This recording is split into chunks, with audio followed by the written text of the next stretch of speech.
Hello everybody, how are you all doing? Welcome back to City Unplugged, your very own Man City fan channel.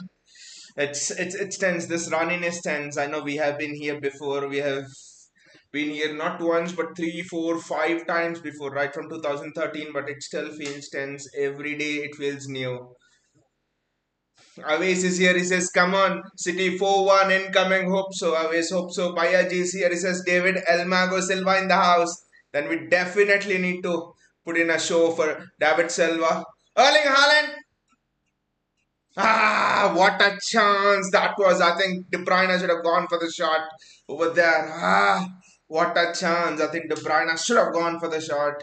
I mean, I want us to win this game by at least 5 goals, which means you cut with that risk of goal difference because Arsenal have 10 goals better than us and they played two more games than us.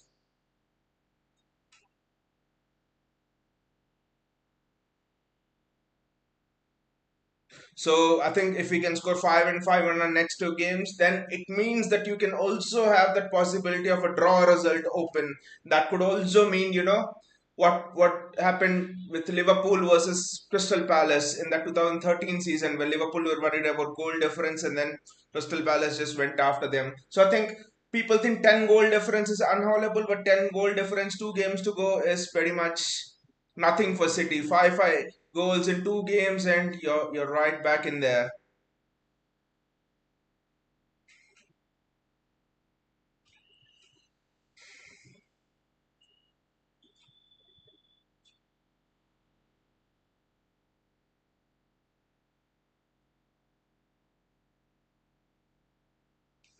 But that chance early on, it was not even 1 minute on the clock. What a chance that was, to be honest.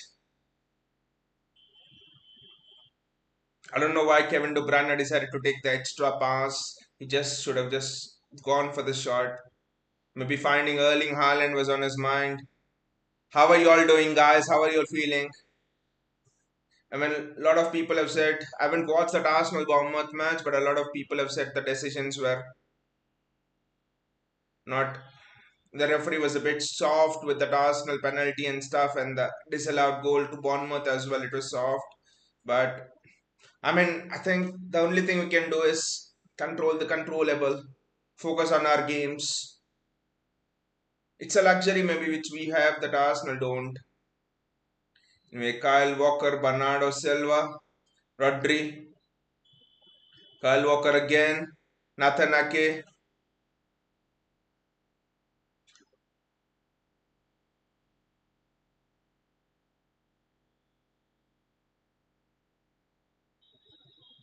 Manuel Akanji, Matthew Kovacic.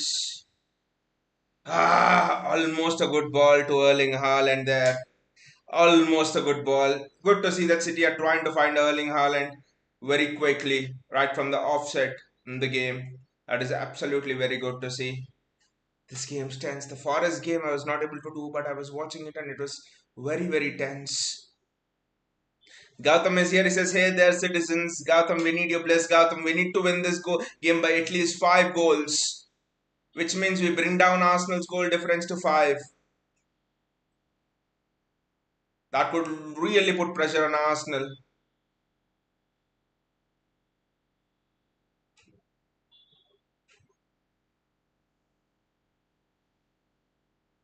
Kevin! Again, Kevin De Bruyne. It was a chance. He's gone for an extra touch there. Kevin De Bruyne.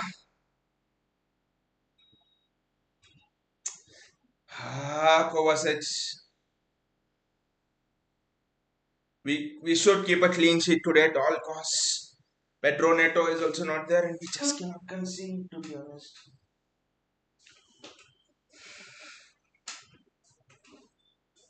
Goal difference is of importance. Bayaji is so poor by KDB. 2 chances, Bayaji, 2 chances. I don't know why he's not taking the shot. Should have been 2-0 up. Goal difference is very important here. I don't care if people say you just have to win out. But no, with scoring 5 here, scoring 5 against Fulham. If you are just imagine if you're level on goal difference with Arsenal or even 1-2 behind before they face Man United, the pressure will be on Arsenal because then Arsenal knows City can draw one and still win the league. then that Spurs game will be little bit more less stress. Then Arsenal will have more stress going into that United game. I think we need to score 5 here and we need to score 5 at Fulham. It's not just enough to win this game, guys. It's just not enough to win this game.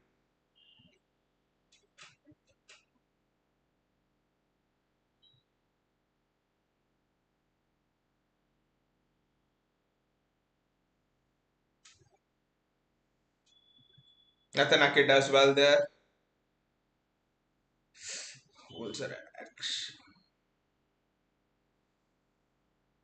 Wolves are actually playing well. They've got the ball. Bernardo Silva does extremely well. And Matheus Cunha, I think both are Portuguese, and it's throw in for City. Look at that chance again. KDB, first touch shoot, boom. He just cannot take that second touch. KDB in form for me. We would have gone through against Real Madrid easily. If you look at it, that was the difference. Last season, we went through against Real Madrid because, I mean, the 4-0 happened at the Etihad, I know, but at the Bernabeu, 1-0 and KDB hit that tremendous shot.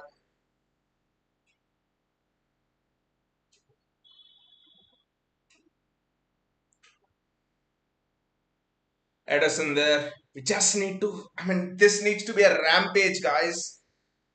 I know Pep is feeling this winning could do, but I want this to be an absolute carnage. I just want to make us to make dents into Arsenal's confidence now. How do you do it? By making dent into their goal difference, to be honest.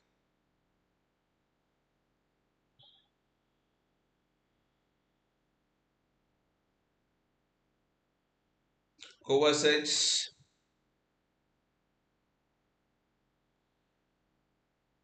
Rodri, Kovacic again. Probably one of the safest players in the world on the ball. Manuel Akanji. Kyle Walker. Nathan Ake. Rodri.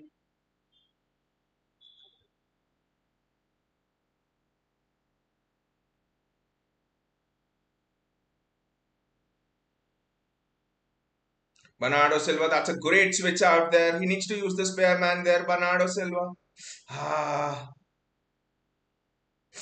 On another day, Rodri's shot would have just been better, but it was always difficult. But Bernardo does well. They're just looking to find Erling Haaland here. I think we need to mix it up. It's not good to. It's either we try to find Erling Haaland or we don't. I think we need to mix it up. Combination of short passes as well as that through ball. Boom.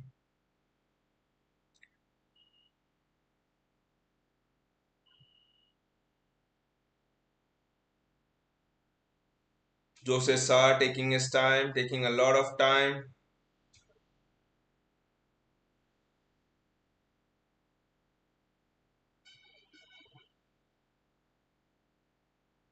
I mean, it's so fascinating that Ruben Diaz and John Stones were the best centre back pairing in Europe last season. You see how both of them could do things which, especially John Stones, which other people could not do in the world. And now you see both of them are they're fit and on the bench, and they're replaced by Ake and Akenji. That shows you how fast the rate, the pace at which this Pep Guardiola team is evolving. To be honest,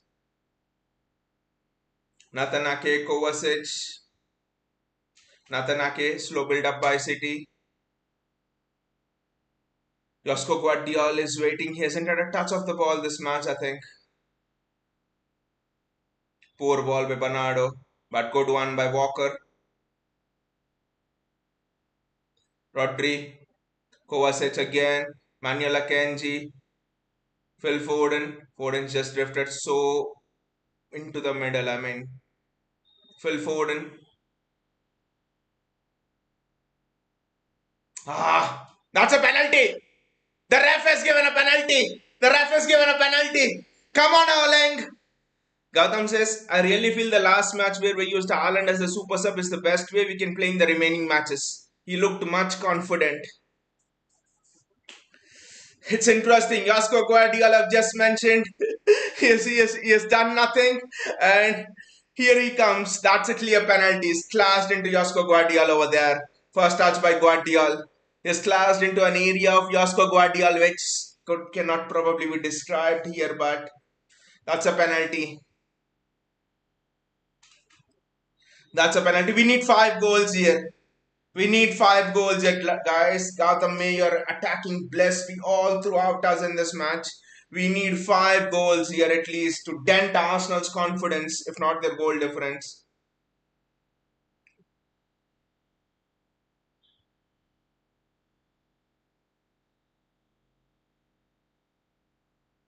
That's a clear penalty. You cannot challenge that on the in the box. That's a clear penalty. Starts up.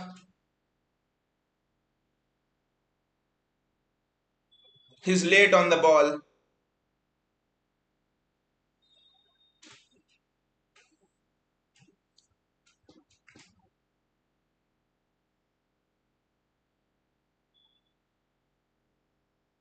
Let's see what happens here.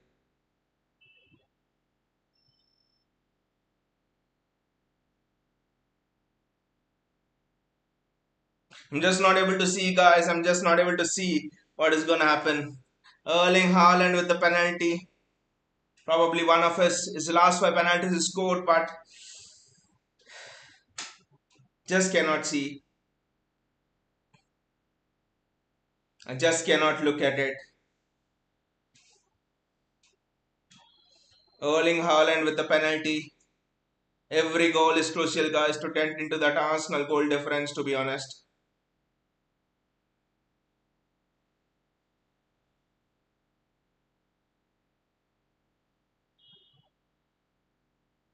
Erling Haaland with the penalty. And Erling Haaland scores! Wow! Come on, Erling! Wow, it's 1-0 City! Come on! Wow! I was just not able to look at it. Look at it, guys. I was just not able to look at it. Wow! What a penalty by Erling Haaland. Gautam says, Saka converted one today. Haaland does it better. It was never in doubt, Gautam. It was never in doubt. Bayaji says, go for as many as we can. 5 goals, Bayaji. 10 goals is the difference between us and Arsenal. If we can get 5 here, I think 5 goal difference is nothing with the City team. West Ham Chester is waiting in the last match of the season if you want. Spurs are waiting in the penultimate match of the season to play a high line and just give Erling Haaland the license to go for as many goals as we want. So I think we need to just go on a carnage here. It's not just about winning. It's about stamping your authority here. It's about sending out a message to Arsenal. Their confidence is their goal difference. Because Arteta knows even if City draw one, still it's okay. That's Arteta's confidence. Once we dent their goal difference, you can see how it will be. Just keep a clean sheet, guys, today. Just keep a clean sheet. That's what I ask you for. Just keep a clean sheet. Just imagine KDB converts those two and Haaland this one. We are 3-0 in the 13th minute.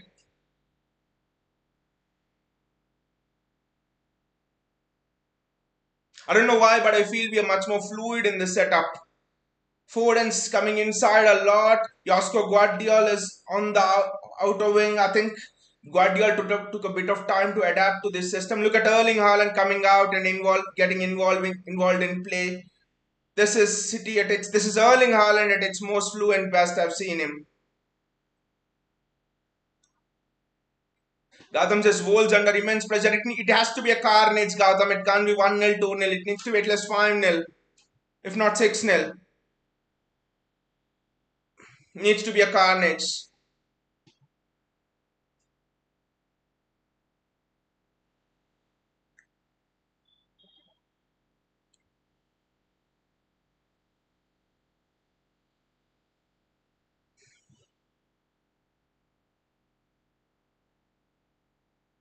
I think it's a goal kick. Yes, it's a goal kick.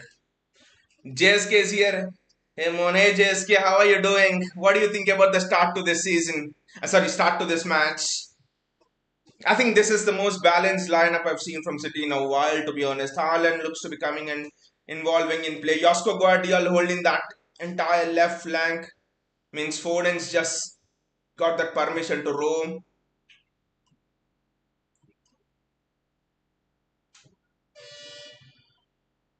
Haaland's got 22. That's excellent by Cole Palmer, and that's a foul. The ref has not given a foul. Haaland does extremely well with the ball. The Wolves player comes out, and City get the ball back. JSK says, I think if Al Nassr offers 120 plus for KDB, we should load off. Shouldn't do the same mistake as Liverpool. I think KDB is different, JSK. His presence would be beneficial for the younger talent, people like Oscar Bob and stuff, to be honest. KDB, another chance. KDB in his prime, and this match is 4-0 already.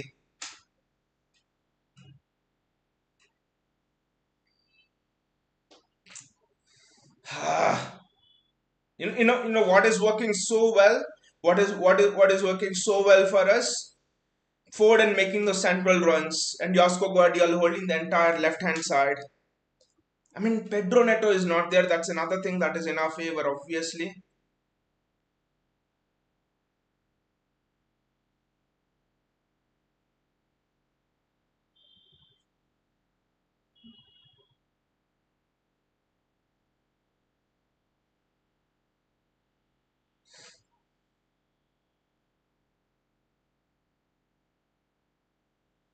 Josko Guardiola is looking like a Rolls Royce defender. Guys, he has to be the signing of the season for me, not just summer. Signing of the season of what people say Declan Rice, but for me, Josko Guardiola. Bernardo Silva. Ah, what a save by Jose Sa. Erling Haaland on that header. When is the last time you've seen us crossing so many balls into the box for Erling Haaland? That's a foul on KDB, but the referee doesn't give it.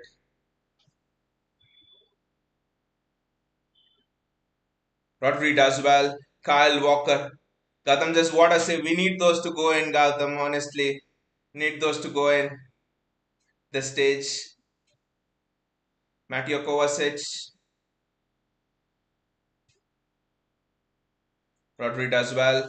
Nathan Ake. We need to make this pressure count.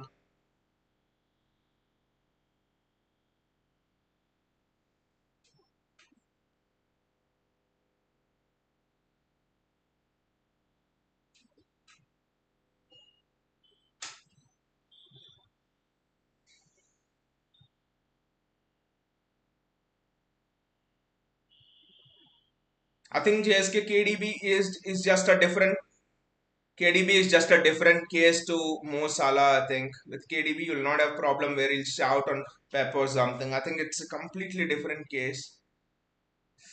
Kyle Walker there. Wolves are under immense pressure. We need to make this count. Kyle does well, rotating the ball. Give it to Bernardo. Give it to Bernardo. He's done well there.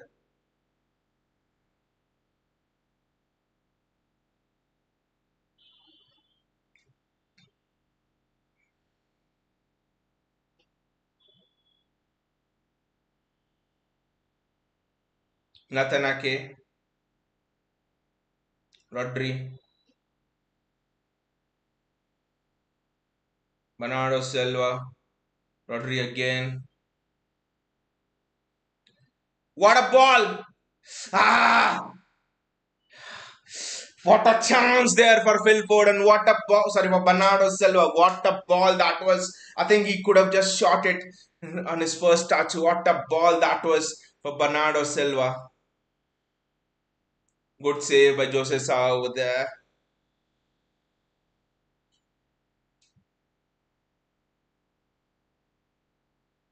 It's all City here, but we need to be careful. It needs to be 5 goals here, guys. It's at the Etihad Stadium as well. Ideally, I want Erling Haaland to score a hat trick. It's Wolves throw.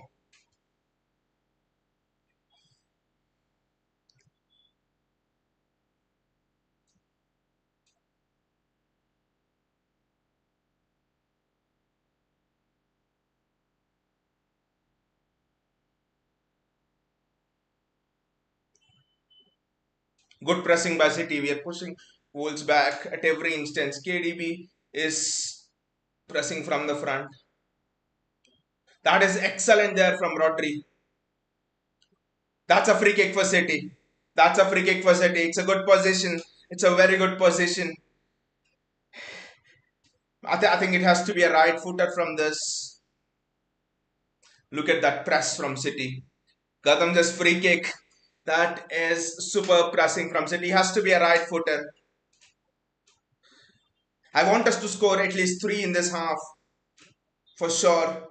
And after half time, forget about the result. Just go on the carnage. That's all. Because if we score 3 before half time, the legs of Wolves will go because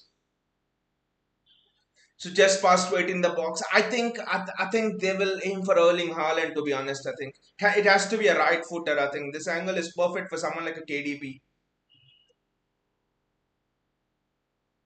Phil Foden had taken it, but I always thought it was better for a right footer, an outswinger, which would give more chance for the players to attack. I don't know why Foden went for it.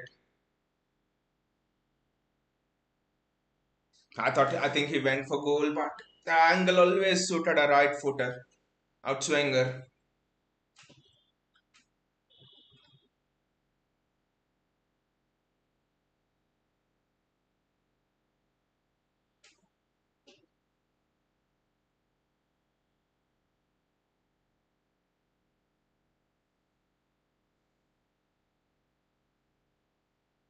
The way Nelson Semedo was appealing there that it was not a penalty, that was just hilarious because he kicked someone inside the box that's as blatant as it gets.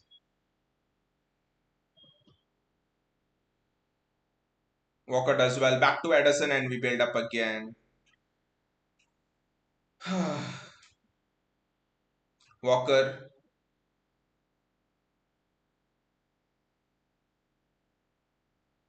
that's a risky ball, but Ake to Guardiol. Ake has to go to Guardiol. Ake, there was space to Guardiol. Could have easily gone forward, but Kovacic does extremely well. Kyle Walker does extremely well, to be honest. That is bad. Look at Bernardo Silva sprinting back.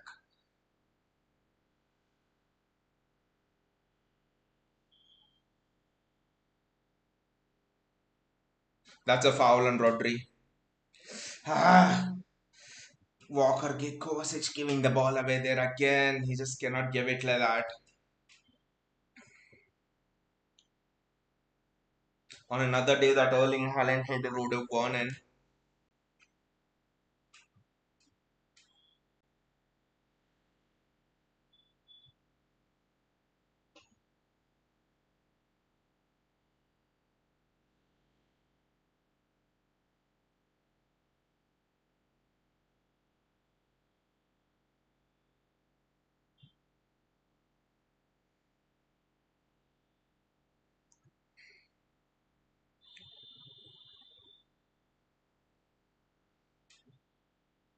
Good ball there by Erling Haaland, but no free kick.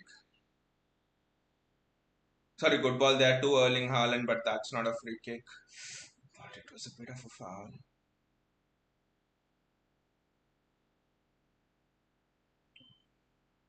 Rodri does well, but the ball's given away. Wolves have successfully played through our press, and now they're coming forward. Ryan Nori, someone whom City considered 1 or 2 years ago, to be honest, for that left back spot.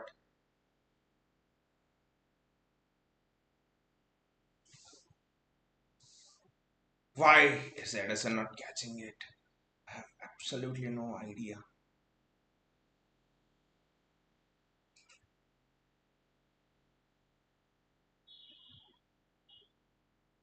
Right now, Ignore is fantastic, but I think in Josko Guardiola, we have actually got an upgrade on any fullback you could see because he can play anywhere across the back three, probably not left back, but anywhere across. Can play in midfield with us as a box to box midfielder as well with a skill set. So we've got a player who can play at least 4 positions. In a way, I think he can go into that striking position as well from fullback. Is so good. Wolves are dominating now. We have to keep a clean sheet, guys, today. Not just because I have two players in Akanji and Walker in my fantasy team, but for the goal difference sake as well.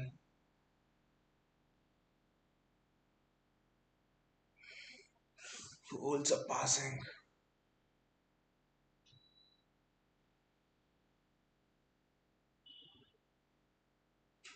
Edison does well to catch it. Ah, Edison does extremely well to catch it.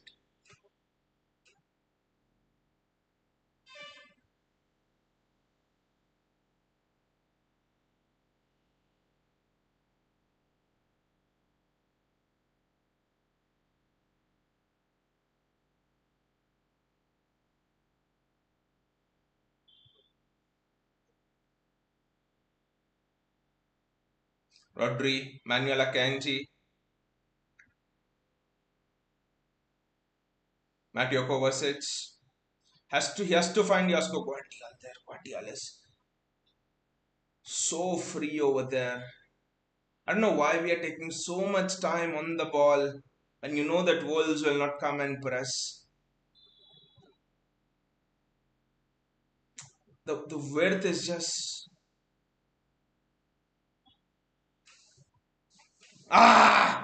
that was a superb run by Phil Foden. Ah, on another day, City would have been at least 4-5 up by this time. Look at Phil Foden there, receiving the ball and turning. Ah, it's just at the last moment, the touch just was a bit heavy. Can we get another, at least two guys, if not three, before half time?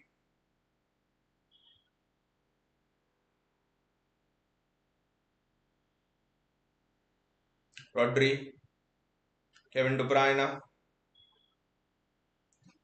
Erling Haaland.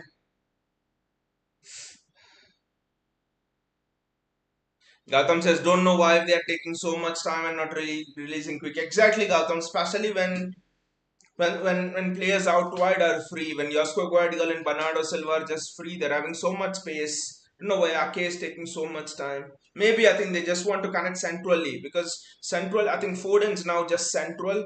Uh, De Bruyne is central. I mean, the system is interesting because Pep is playing Haaland, behind Haaland is Foden, and behind Foden is KDB. So is this the way that you play with both Foden and KDB? Maybe. Josko Guardiola, this is excellent. One touch passing. Foden needs to do better over there.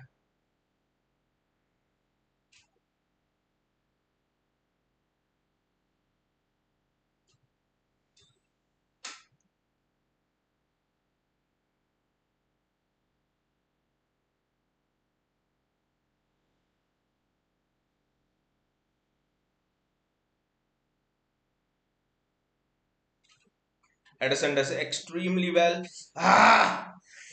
Nothing wrong with Haaland. Looking to release KDB, but now the ball's been turned over.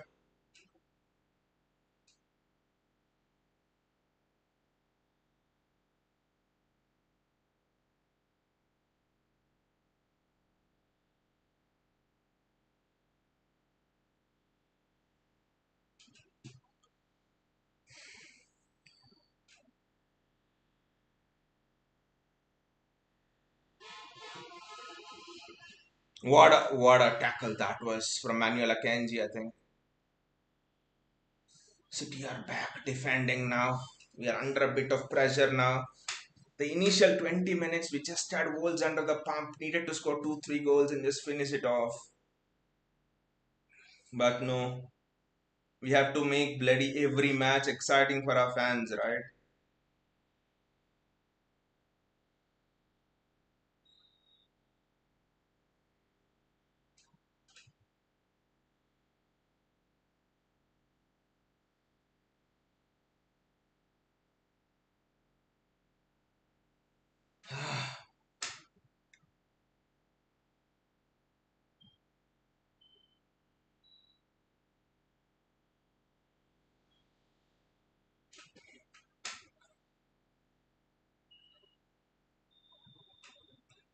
Kevin De Bruyne, Ah,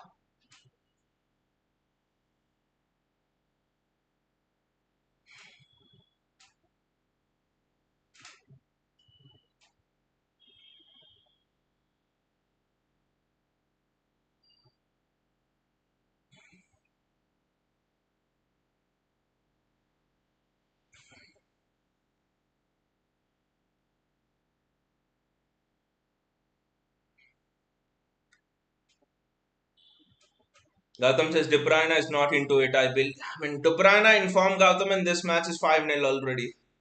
Arsenal fans would be crying if De Bruyne is in form. If De Bruyne was into it, we go through against Real Madrid. We are in the champ and we destroy Bayern Munich.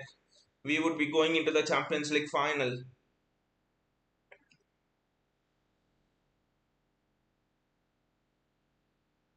De Bruyne this season is not into it, and yet he has got 8 assists, and the highest assist is 11 in the Premier League, I believe. So you can see the class of De Bruyne over there.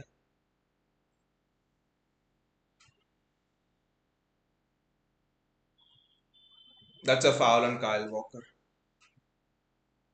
Matthew Cunha.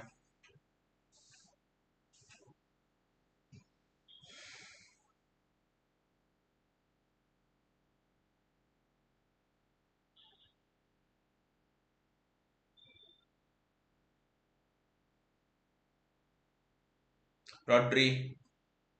Guardiol.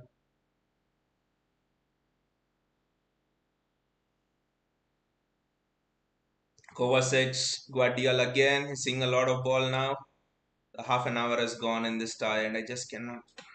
I think City are just all of the players are losing it now. Josko Guardiol with a misplaced pass.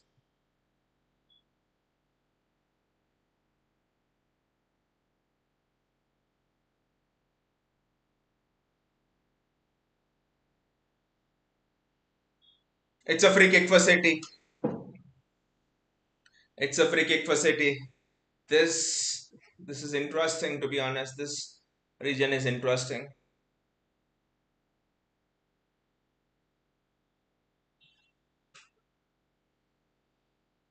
It has to be Foden now.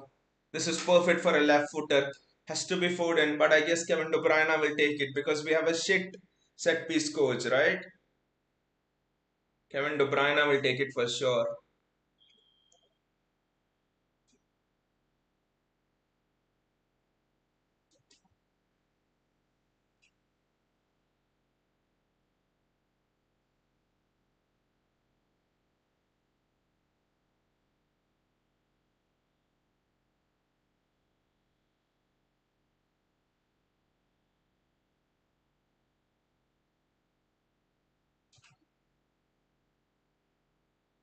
Because we have a shit set piece coach.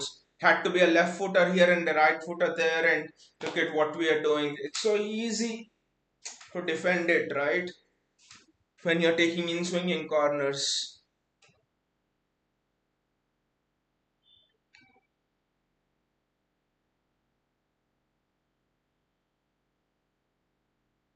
Gautam says, I don't understand why they take direct shot at goal. They can easily pass in the box, tiki taka, and I don't understand this set piece thing, Gautam.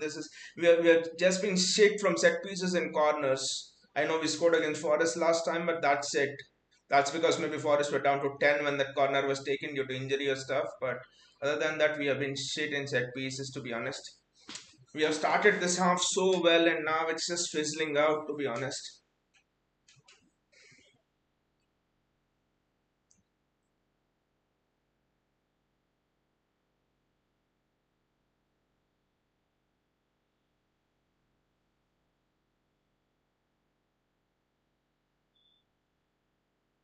It's a Wolves throw.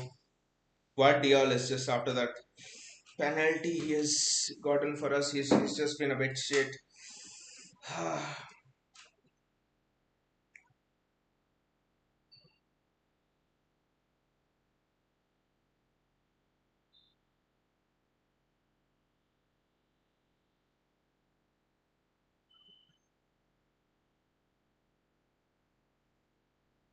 Rodri does extremely well there. Kevin De Bruyne.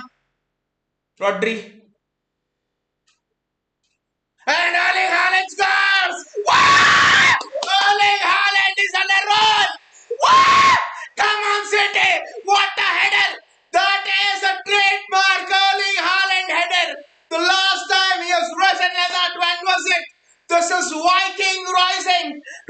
of the world and announcing I am the best. Doesn't matter who is Cole Palmer, doesn't matter who is Alexander Isak. This is how I do it. This is how I do it. This is just fantastic pressing from Rodri.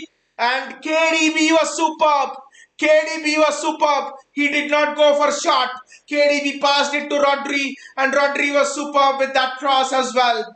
I think it has to, and the header there was just something else. The header there is some of the best. You'll see. Wow, wow, what a man! It is unsavable. It's in the corner. One of the best headers. Didier Drogba would have been proud of that. This is Erling Haaland back to his absolute best. This is Erling Haaland at his wonderful best. Now let us score a third, guys, and finish it off for this half. Let us score a third and let us strike fear into Arsenal hearts about eating into that goal difference. Let us strike the third, guys. Come on. What a header. What a header from Erling Haaland. Who Cole Palmer? Who Alexander Isak? Who Ole Watkins? This is Erling Haaland, the best striker in the world. And Roy Keane says he is League 2 at best. Well, Roy Keane, League 2 strikers don't score 23 goals. League 2 strikers don't have the record of all time of the highest Premier League goals in a season. Last season, well, Roy Keane, League 2 strikers are not the fastest to 50 goals, 60 goals.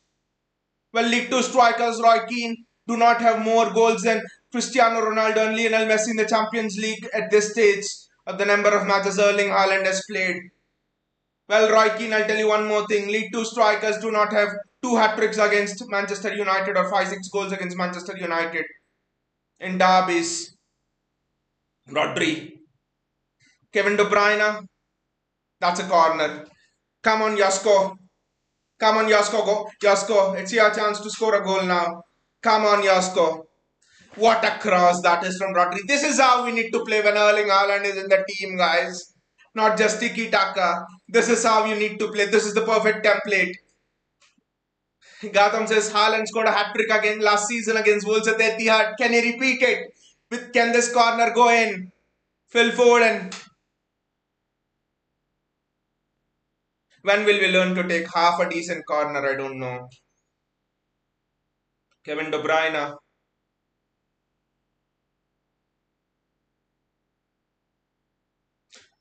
Manuel Akanji with a head injury, I think, over there, but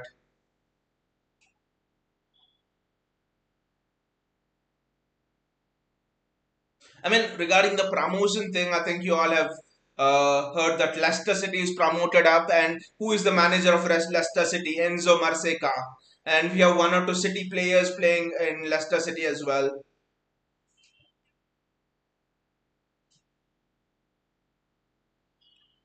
And Leicester City have the highest goals in the championship. Hope Burnley stay up as well. That would mean Vincent Kompany, Enzo Marseca, 2 managers of the city. This thing, Coventry City as well. Leo Bedair, he's from City, and they're showing El Mago there, David Silva. Just score a third goal and make him proud, guys. Mateo Kovacic has just been superb in this match. He's just controlled everything. Phil Foden, Erling Haaland. The pressing from City has been top notch. De Bruyne does extremely well. Pressing from City is just outstanding here. Wolves just cannot live with this press. The pressing from City is just superb. The pressing from City is out of this world. This is one of the best. People say Arsenal have been the best pressing team in the league. My foot is empty if anyone wants to come. All the Arsenal fans, because this is the best pressing team you're seeing in action right now. Let us score a third, guys. There are 6 more minutes plus at least 3 minutes of added time. So a cool 9-10 minutes there. Let us score one more, guys. Let us score one more. And then in the second half, we can go for that 5-0 thing. Manuel Akanji, what a ball. That is a foul on Kevin De Bruyne there. It's a free kick to City. Gautam says it's all to play for if you can see their gameplay. Can we score one more, Gautam? Can we score one more with all your attacking plays? Can we score one more? Can Erling Haaland get his hat trick in this match?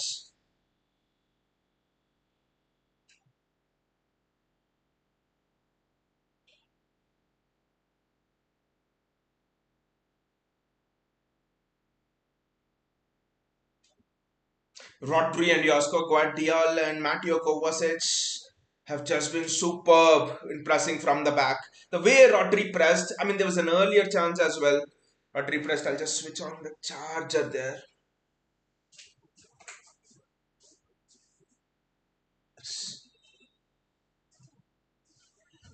I mean, the way Rodri passed over there, it was just fantastic.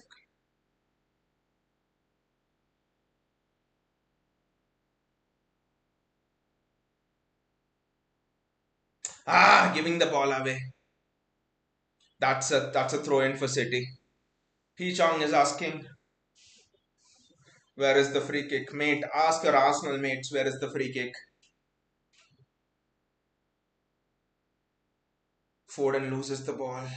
Phil, you just cannot make those mistakes. The pressing from De Bruyne is outstanding.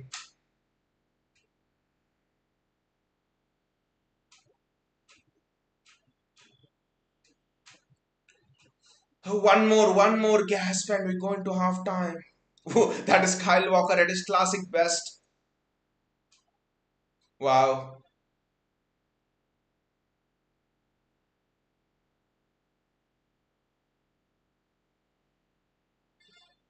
Nathan Ake. I mean, if Erling Haaland would have been in this form, the season would be done by now.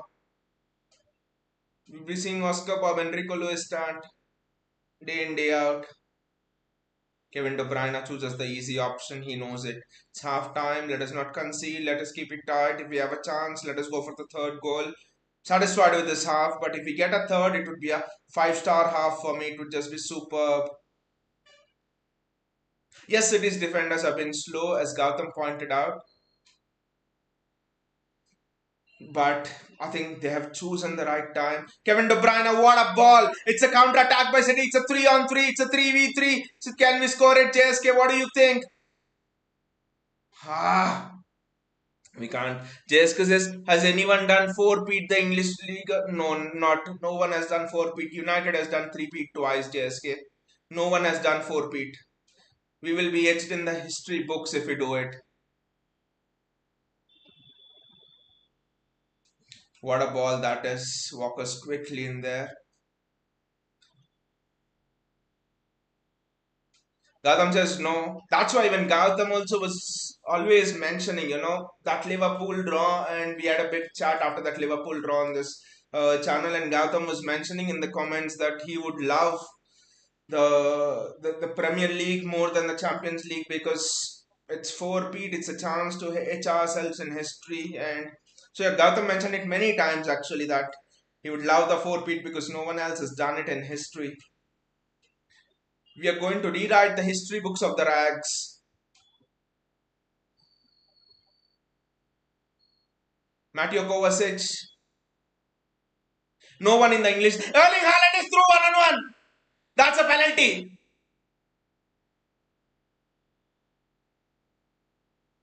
Haaland was through one-on-one. No, no one in the English division as well, JSK. But Erling Haaland was through there one-on-one. How has he not scored there? Was it a penalty or not?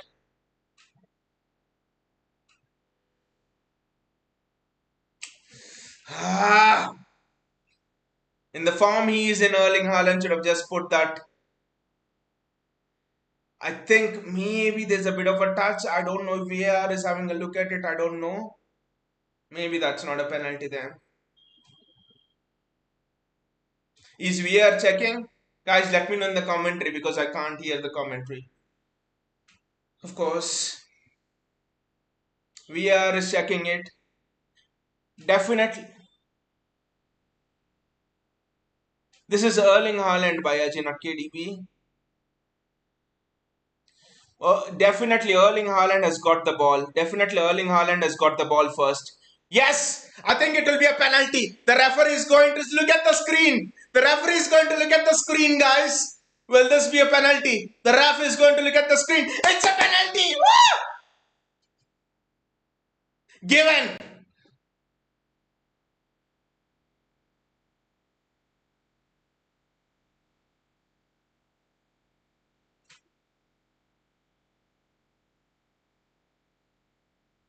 I'll again not be able to look at the screen, for example. I'll not be able to look at it.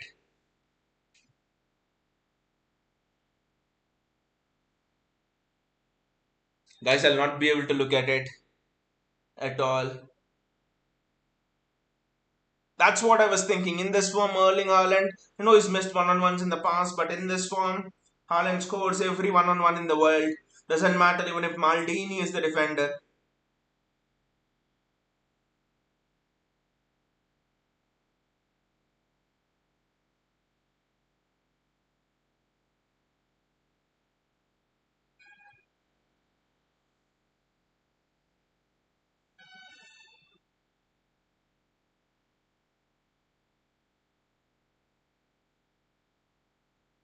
It has to be Erling Haaland taking it. It can't be Phil Foden taking it, guys. Just can't look.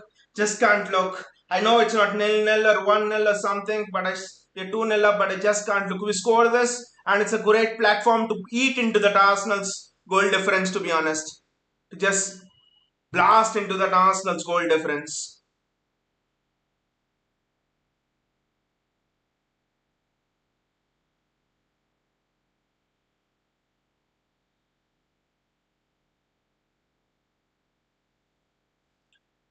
I'm just not looking anywhere, guys. Right now, not in the comments and not on the screen as well. Haaland's taking it. Haaland's going to take it. Might be a little bit behind, but let's see. Haaland's put the ball down. Haaland's taking it. Haaland's taking it. Please, Erling, please.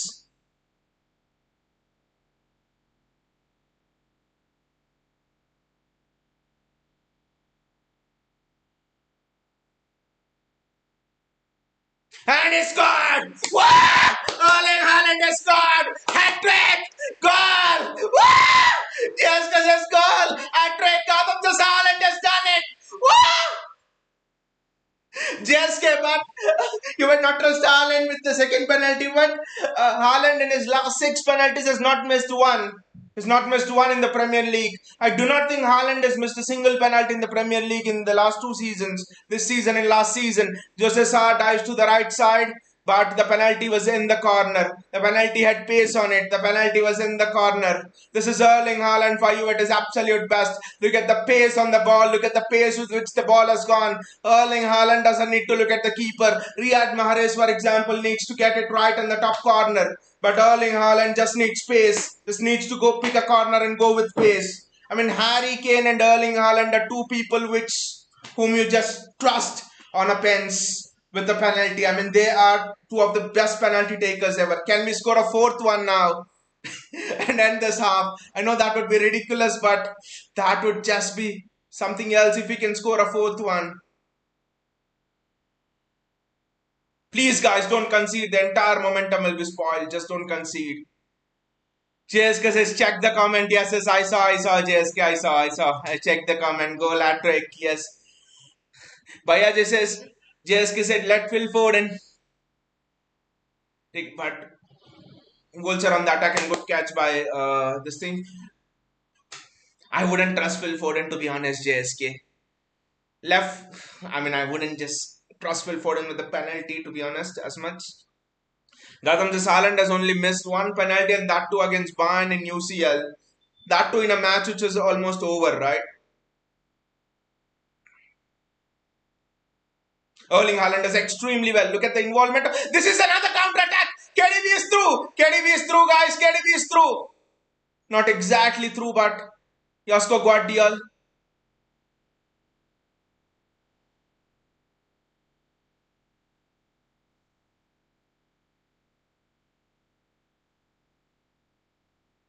That's a foul, and that's a free kick to City. Jace Kisses and Cole Palmer. Two actually against Sheffield United. Okay, against Sheffield. Yes. Right. That was we were 1-0 up, and Walker just, it was early on at the start of the season, right? Walker just effed it up, and then Rodri scores a fantastic goal. Gautam, this I would have trusted in Eddie apart from Haaland, exactly. Now here's a question for you guys. JSK says Lucas Paqueta, he should come. Lucas Paqueta is superb at penalties. Lucas Paqueta in long range shots. Lucas Paqueta for me is can be a replacement for Kevin De Bruyne. I know you guys might think what is it telling, but this has to be a left footer, but I don't know why again KDB is taking again, guys. Like Gautam has mentioned previously, this will be a shit free kick because KDB will hit it to the far corner. That's it. Why are we not? I think Phil Foden is in. That's a corner for City. Yes. Lucas Paqueta will be absolutely superb. The through balls to Erling Haaland will enjoy playing with Lucas Paqueta, to be honest. And Lucas Paqueta didn't do the Kovacic role. The thing with Lucas Paqueta is, look, just imagine Rodri, Paqueta, and De Bruyne with Foden coming in off the left and Guardiola occupying that. That would just be superb. This is a corner. I think this will be the last kick of the match.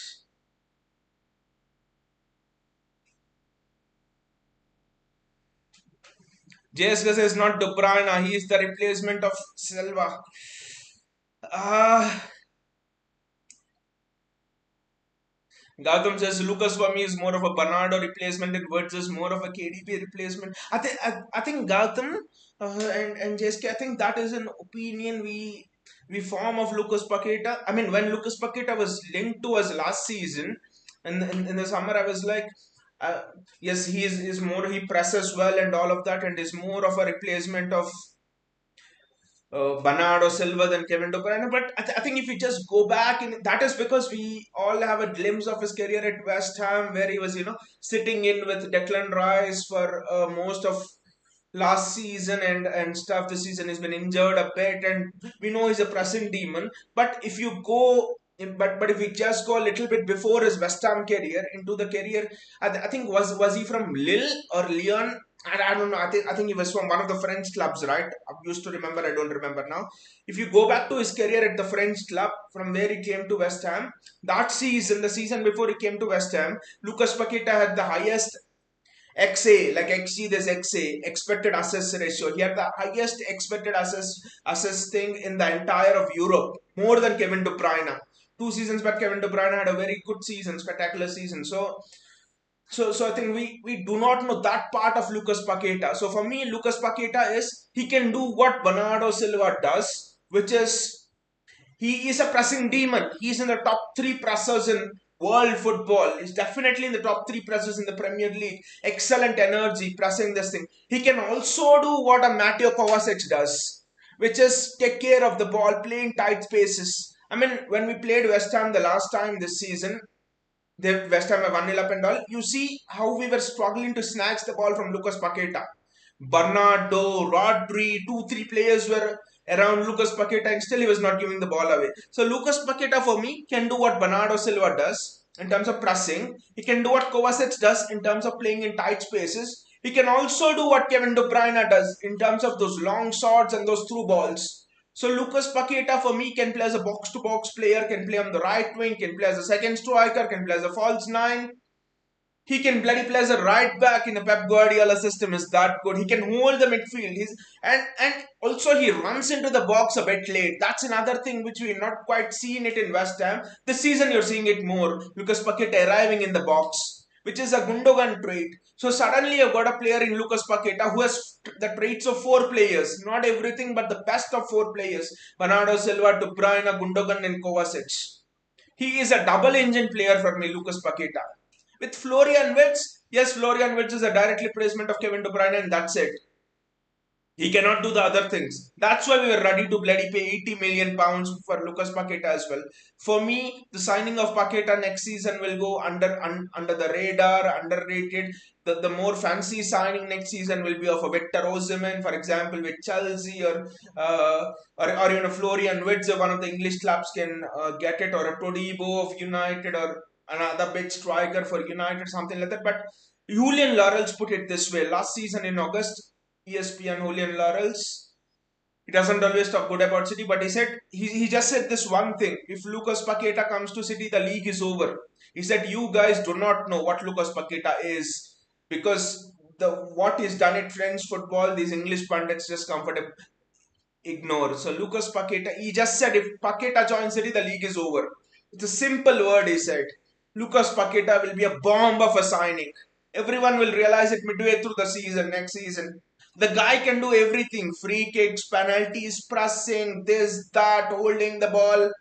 He can bloody do what a Jack Grealish does as well. His crosses are just fantastic. The crosses of Lucas Paqueta is other underrated asset. JSK says Leon, exactly JSK Leon. So Lucas Paqueta for me is on the top of the priority list, and the lad seems like a good lad. You look at what is done come to Pep Guardiola and Ian Malilo when we played West Ham earlier on in the season. Lucas Paqueta is a dream signing. He wants to come to City. He has City written all over him. Excellent work ethic, very disciplined guy, a humble guy who exactly fits into the dressing room. Lucas Paqueta would be a sensation. He would be nothing short of a sensation.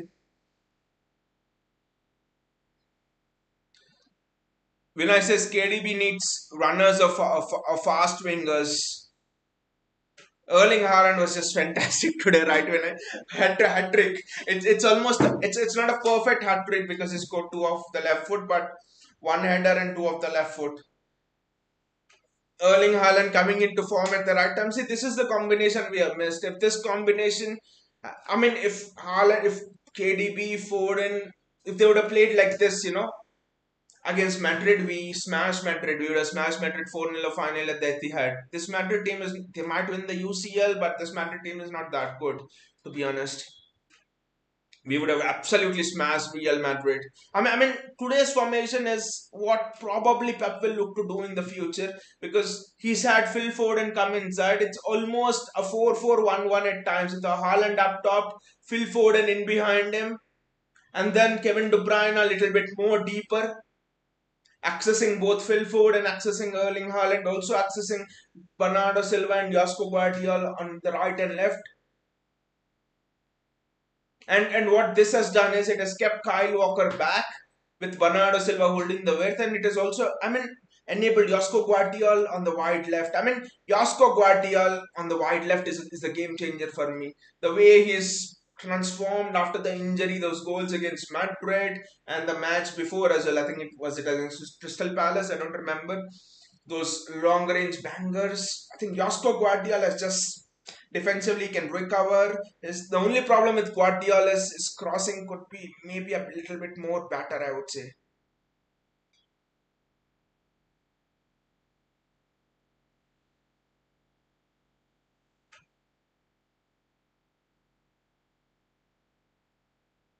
Mudao is here. He says, "My brother new to the channel and love the content.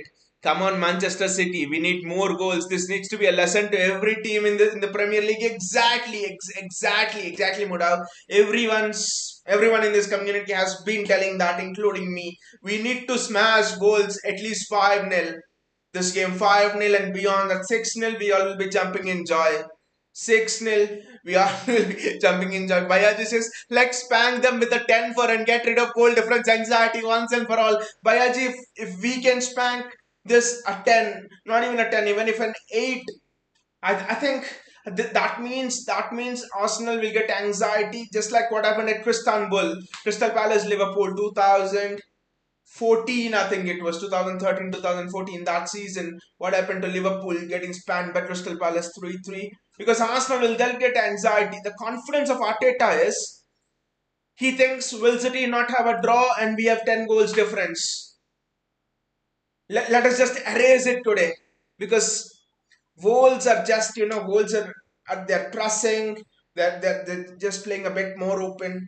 Eight goals by Aji, and suddenly the goal difference is gone for Arsenal. The goal difference is gone. That means City have a breathing space. City can afford another draw. People say Spurs will be difficult, but then Gautam says Wow, exactly, Gautam. That's what Arsenal. That's what Arsenal fans will also. Arsenal will feel. Arsenal fans will be destroyed as shit if we can smash them with 8 goals. Vinay says, I missed that comment. I'm sorry, Vinay says at this age he'll be like Modric, and that's the thing. When exactly you put it very well, he can be like Modric, to be honest. From next season, he can play select games and then he can come on like Modric. I honestly feel KDB has another 3 4 years at least.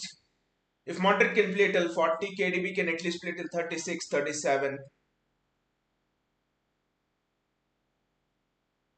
So and this deeper role, this is just super from Pep as well, the formation and all. And I think I'm more comfortable with the centre backs as well right now. Because Akanji has good pace, Ake has good pace, Kyle Walker is rapid, probably the most rapid in the Premier League after Mickey Van der Veen. Josko Guardiola is very spacey as well for such a bulked up candidate. So I just think that this defense looks. But what about the future of Ruben Diaz? I don't know what you guys feel. Let me know in the comments. What do you think about Ruben Diaz? By the way, Mudav, if you're there, welcome to the channel, mate. Hope you're enjoying the content. Look at City's press when Wolves are they're showing here in the analysis part. When Wolves player has the ball, there are 5 players around City. I mean around the Wolves player, 5 City players around the Wolves player. So it's impossible. There's no passing angle as well. There's no daylight between one Wolves player and the other. To be honest. Gautam says, have seen some video about City are interested in bringing both Gimenez and Paqueta. Because that would mean Bernardo Silva is leaving for sure. And I still feel Matthews Nunes is a mistake if we bring in Bruno Gimenez. It means that Pep has accepted Matthews Nunes is just a mistake probably. Matthews Nunes for me is just a reaction to us not getting uh not getting Lucas Paqueta, I think. Because I'm very sure if Paqueta would have been there, all those matches where Rodri was not there, Paqueta would have played in place of Rodri. And unlike Gundogan did a very good role in that CDM thing as well, since he was playing that CDM role in Dortmund. But you see, Lucas Paqueta is tall as well. So Lucas Paqueta in that Rodri role will almost be like Busquets as Frankie de Jong as in Lucas Paqueta will have a Frankie de Jong and we'll have a lot of other players. I mean Bruno, if we get Bruno Guimaraes and Lucas Paqueta, I think it's just a dream. That midfield would be something else. Bruno Guimaraes, but I don't honestly I think it's not possible for us getting both Guimaraes and Paqueta because Gimenez release clause is 100 million and our priorities are in a successor for Kyle Walker as well. So for me, Lucas Paqueta is 80, his release clause is 80. We get Lucas Paqueta for sure. Because I think if I don't know what you guys feel, but if you guys give me a choice between Paqueta and Gimenez, I'll take Paqueta every day of the season because Lucas Paqueta can play 4 positions like I just mentioned. Gimenez can just play probably a DM and a box to box role. That's all. If we can get both, it's good. But again, that depends on. I mean, if Pep thinks Jan Kuto is the replacement of Kyle Walker. I mean, is the next in line to replace Kyle Walker. That means Jan Kuto is with us, which means then we can spend on a Bruno Guimaraes, I think, because I genuinely feel we need another left back apart from Josko Guardiola and also a right back, to be honest. So Lucas Paqueta plus 2 fullbacks for us are the priority.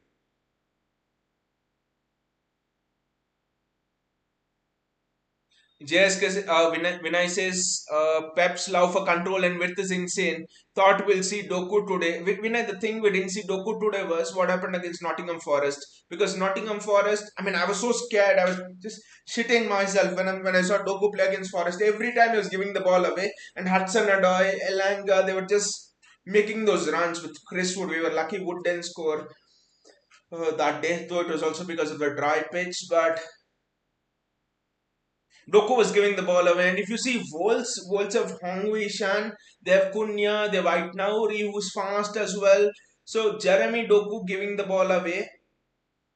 would mean we are open to counter attack as well. And I don't think Doku is as good of a presser of the ball as, I mean, all of the 11 that are starting today know how to press. They're some of the best pressers in world football.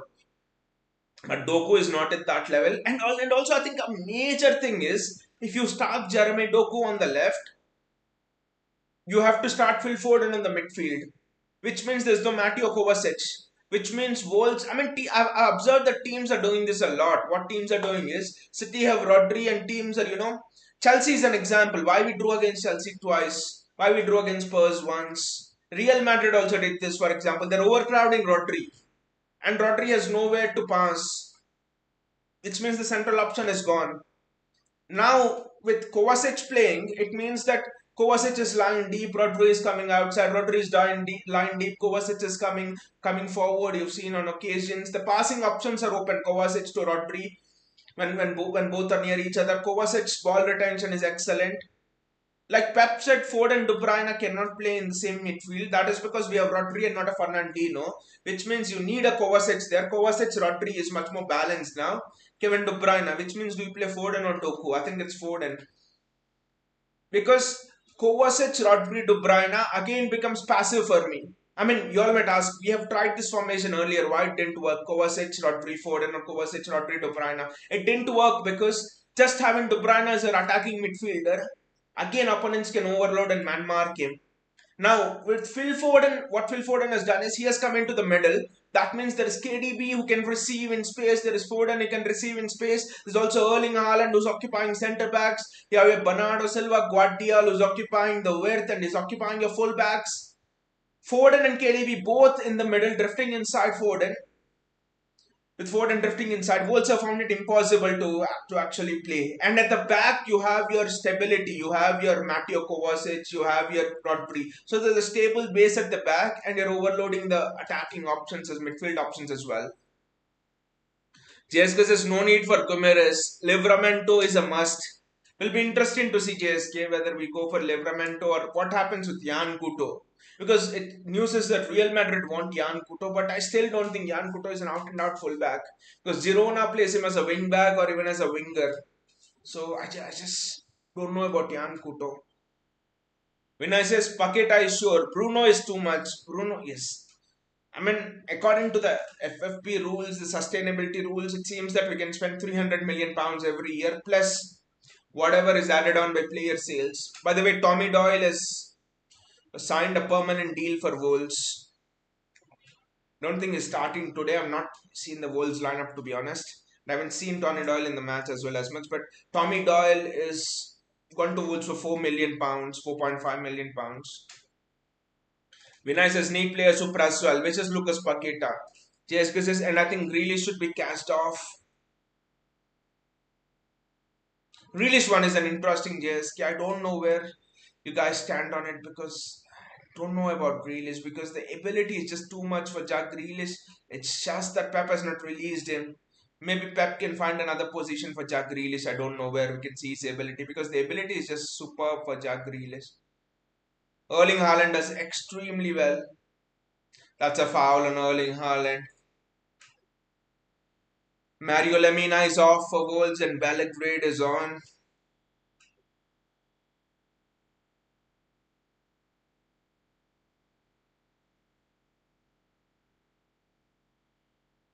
Gotham says no.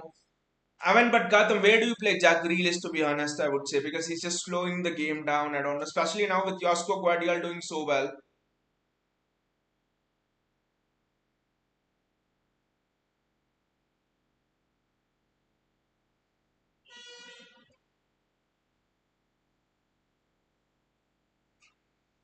I'll just have a bit of water and come, guys.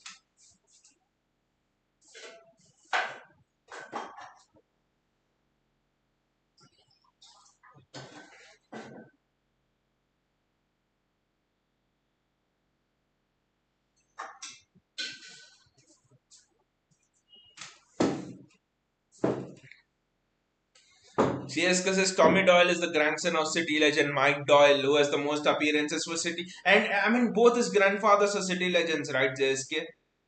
One is Mike Doyle, and there's another Doyle. He's the grandson of. Not another Doyle, sorry, Mike Doyle and another person. Both are City legends, to be honest. And I think both have won the European Cup as well when it was not the Champions League in the 70s or something.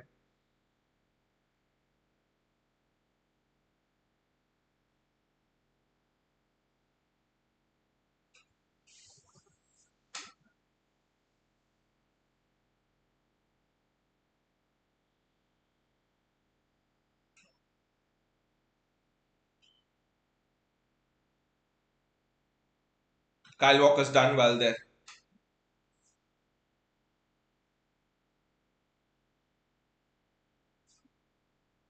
That is excellent there from Manuel Akanji. And Mateo Kovacic is off. This is the best of Mateo Kovacic. And what a ball there by Rodri. Kevin De Bruyne is in. The touch takes him wide. Has to recycle it. Dusko Guardiola. The run from Kevin De Bruyne was just lung busting. The touch just let him down. You honestly, you need Riyad Mahrez on those kind of balls.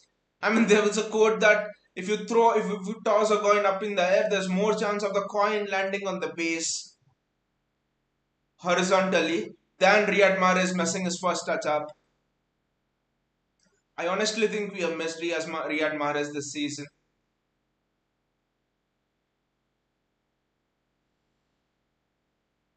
If I'm not wrong, Lucas Paqueta is a left footer, right? That's a foul on Rodri. GSK says Grealish needs to be sold. People just overrate him for being English and a decent mid-table player can do his stuff. I just think JSK, his one thing which is generally underrated is his ability to hold the ball under pressure, especially last season's Champions Leagues, when Champions League against Bayern, for example, when we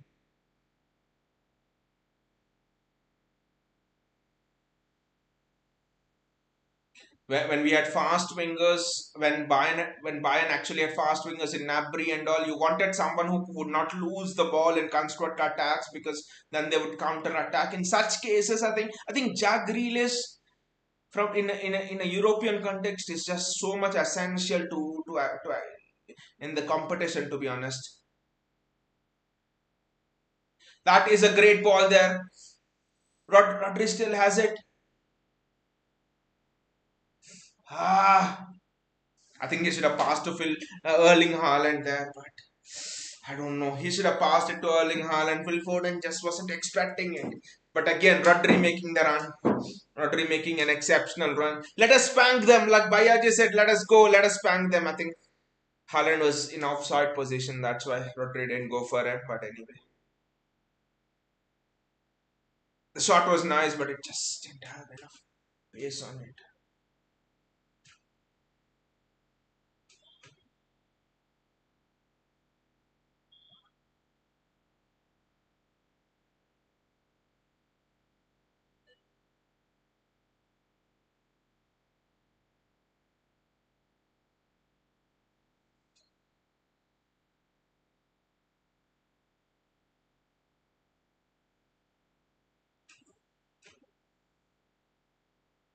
Right now, Nori is just superb. It's just so good.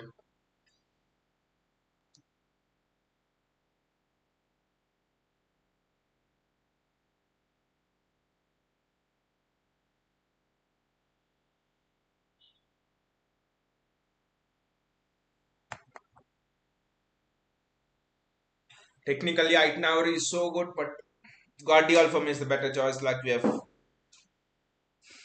discussed, he's a generational centre back. Yasko Guardiola.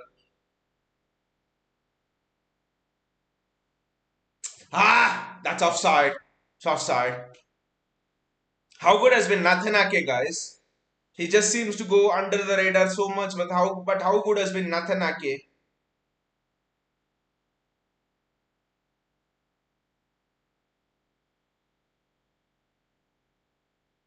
One more goal, guys. Let us spank them. Three in the first half, at least three in the second half.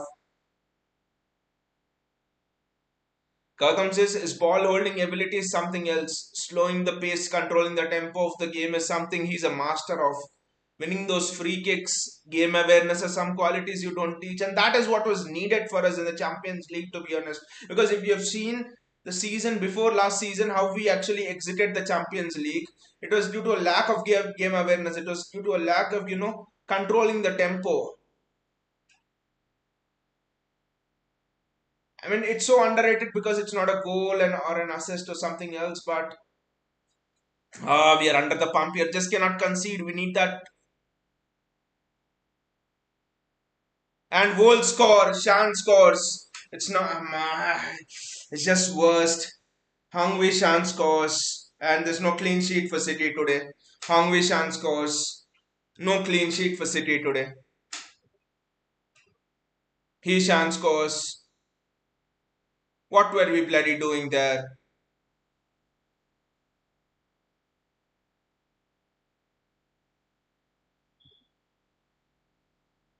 What were we bloody doing there?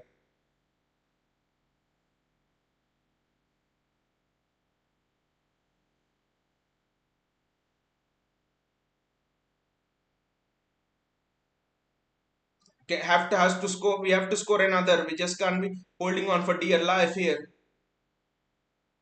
What a ball by Phil Foden to Erling Haaland.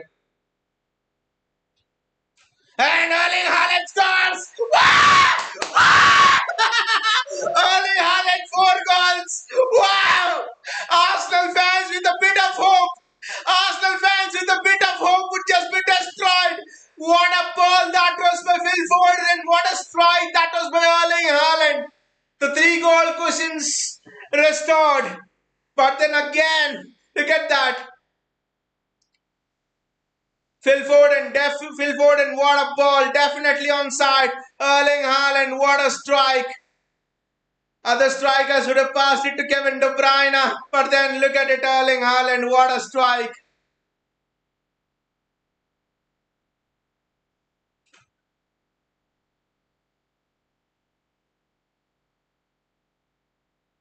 What a strike that was from Erling Haaland there.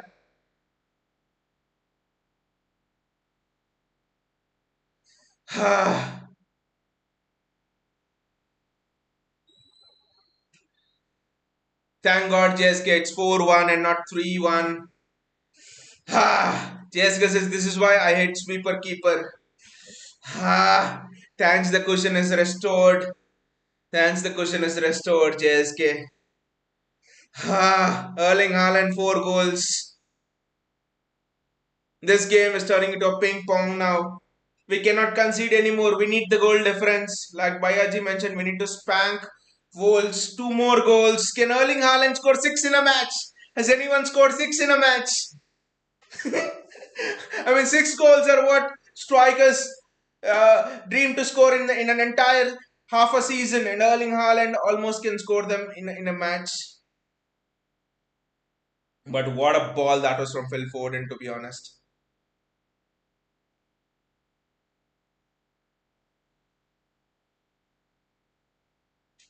Erling Haaland just wasn't on the same page as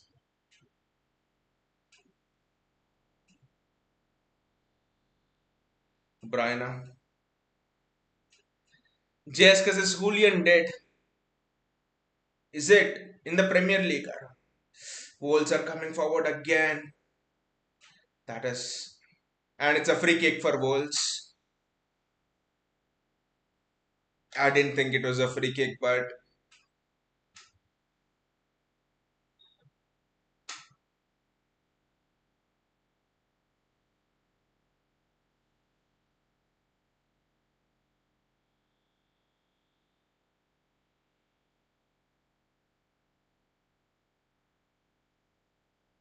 okay, it's not scored in the Premier League, but maybe I think he would have scored it in other leagues. But okay, with River Plate, yeah, that makes sense. Yeah. Let us just defend this free kick now. I want the goal difference. It's not about can Wolves score 3 more goals or something like that. Then we don't deserve to be champions. It's about the goal difference.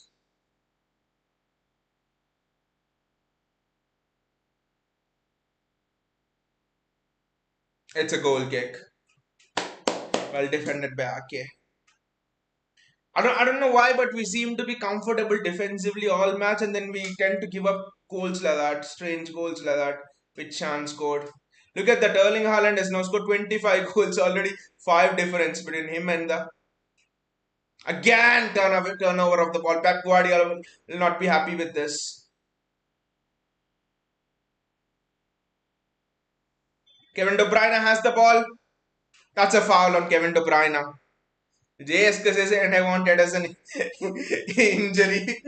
Stefan Ortega was sensational against Brighton JSK, by the way, when he actually came on. Because I mentioned Brighton because Brighton are a very good pressing team. Look at Mateo Kovacic there. That is superb there from Mateo Kovacic. Ah, it's a corner for City. That was on the course for Erling Haaland's fifth goal. Wow.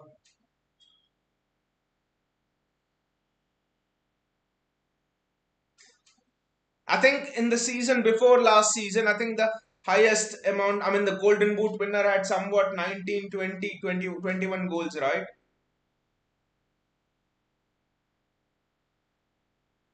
Erling Haaland has just risen the standard some other place. Ah, Natanake, the cross was good, but no wasn't there. And Cunha, it's very difficult to take the ball from Cunha. We cannot concede another goal, guys.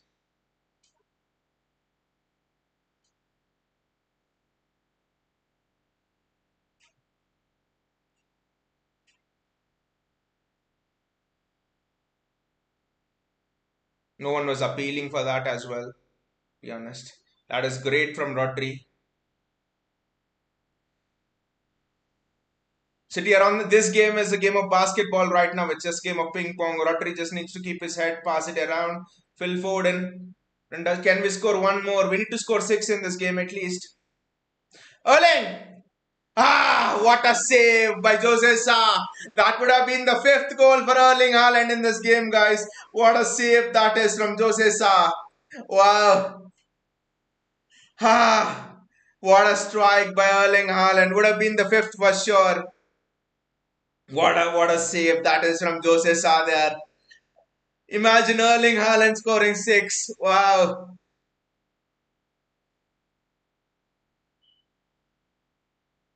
I mean, Haaland scoring 6 goals would in a single match would be more than most strikers of the teams in the Premier League right now have scored in their entire season. That would just be hilarious.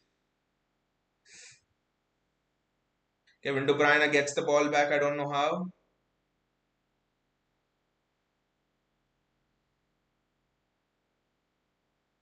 Ah, Yasko Guardiola. Is Yasko Guardiola really a left footer? Because all of the shots I've seen is trying it with his right foot and is striking them pretty well. Yes, this is rising, but it was a great strike. Guardiola is not happy because we have conceded that one goal. I just want Erling Haaland to score his fifth and sixth as well.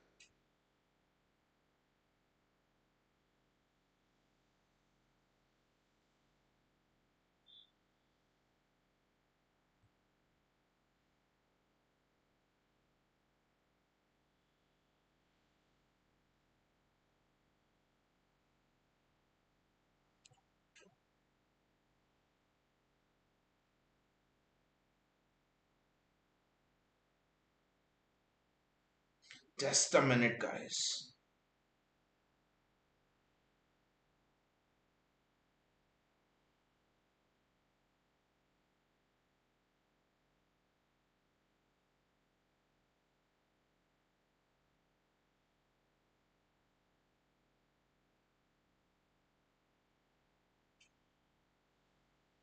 I don't know why my Hotstar app is just exited.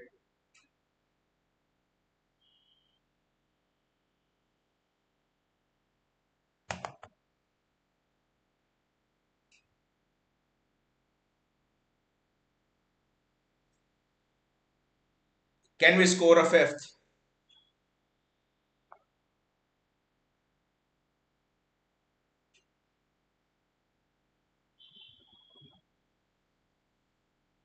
The goal difference between us and Arsenal is now 7. Had to be 6, but we considered that. Can we score two more goals?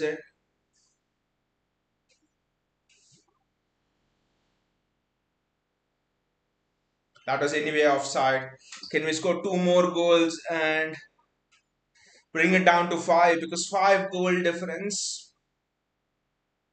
For example, we need to overtake goal difference and head to the last game of the season. I think we can pretty much do it. Five goal difference. Just like Bayaji said, I wanted to spank Wolves today. 10-1 or something, 10-0 or something. There's still chance. Half an hour, we can get four more goals at least, if not 10, at least eight more goals. Gautam says Salah Junior trying his tricks. Yeah, exactly, exactly. When I'm thinking of right Nuri in his new right Nauri in his avatar like that. Salah Junior, he exactly seems like that. Ake does extremely well. Kovacic is superb there. It's actually Kevin De Bruyne. He's just superb. That's a foul on De Bruyne.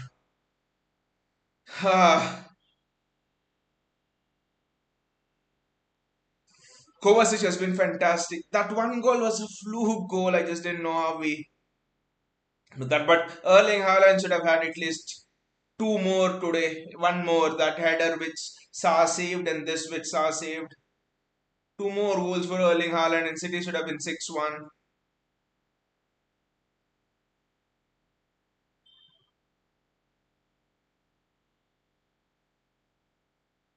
Nice, nice thought from Nathan Ake, to be honest.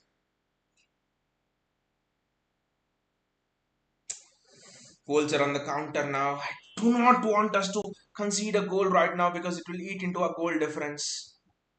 That is why.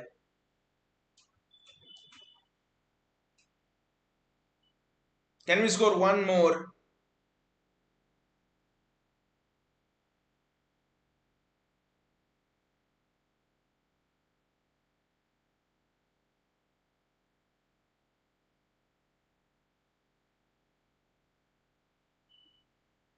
Nathan Ake. That was very well put, Gautam. Salah Jr. trying his tricks. Nathan Ake is driving forward with the ball, and that's a foul. Wow, for a moment I thought John Stones was driving forward with the ball. The way Ake was driving forward with the ball, just superb. Joao Gomes gets a yellow card.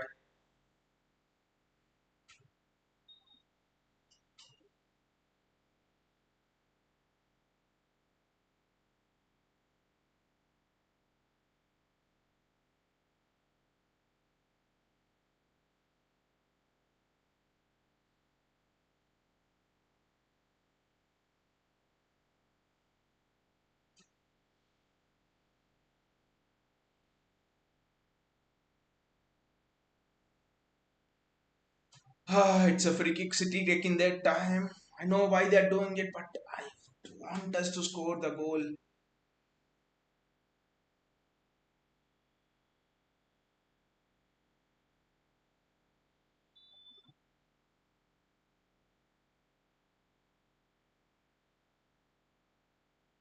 I mean, one thing which this match has shown us is we miss Gundogan throughout, and that's the reason why Erling Haaland, according to a few people, had an overwhelming campaign because now you're seeing Phil Foden coming in and adding that extra central presence, and you see how dangerous Erling Haaland is. Suddenly, both the centre backs cannot go on him because then you have Foden with space or a KDB with space. So that was what was missing.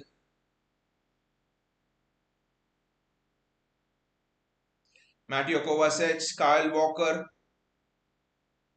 Bernardo Silva has hardly touched the ball in this half, but still is just influenced the half so well. That's another foul on Phil Foden. Very well done.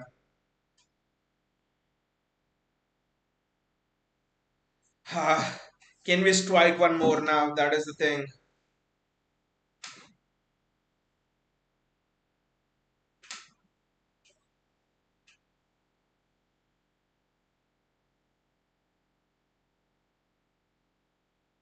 Bernardo Silva for the first time in this half having a lot of room to work on.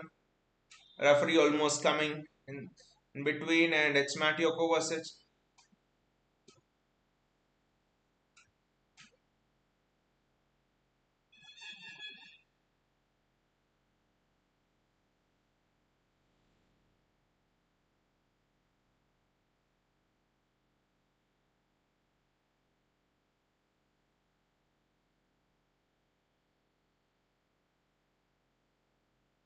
Bernardo Silva,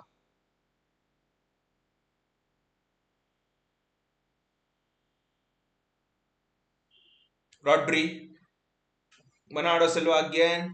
City trying to fashion something here. Manuel Akanji, Rodri.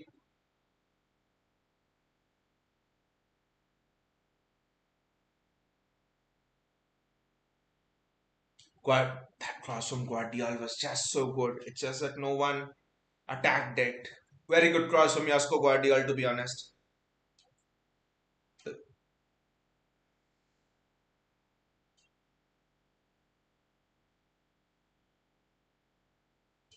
Nathan Ake is coming off. Is it Ruben Diaz who's coming on? Who's coming on in place of Nathan Ake? John Stones, actually. Fascinating again that Ruben Diaz, one of the best defenders in Europe last season, has fallen down the picking order to fourth. And honestly, he's had an average season, below average season, I would say, this year.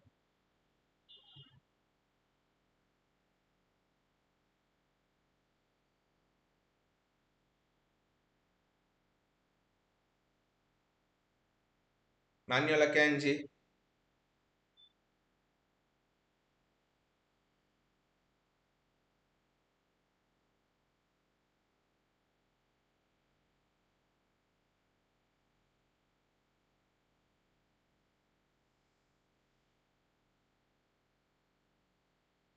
Josko Guardiola. That is excellent from Phil Foden there. Look at the pace. Erling Haaland with his karate kick misses it. Ah, that is excellent from Phil Foden. That is Phil Foden. It is absolute best. I just didn't know why Erling Haaland didn't go with his head over there on that occasion. Tried to karate kick it.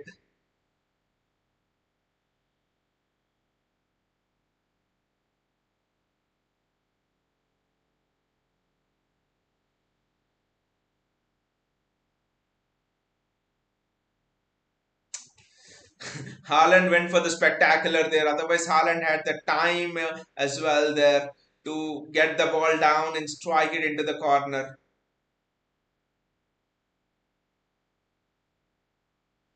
JSK is well, some same goes to Van Dijk after 2020, but people still think he's at Vidic and Terry level. You know, Liverpool fans, JSK, they just like to hype people up. Honestly, I think Diaz's lack of pace has been, I would not say not found out, but due to, what teams are trying to do is teams are trying to leave their wingers high and wide, and right now with Josko Guardiola, I think the difference has been last season when Diaz was in super form. When you take the second half of the season, especially, you can actually see that both of our fullbacks were centre backs essentially in the second half of last season. Both of them stayed back, which allowed Ruben Diaz not to be exposed to this lack of pace, if I can use that word.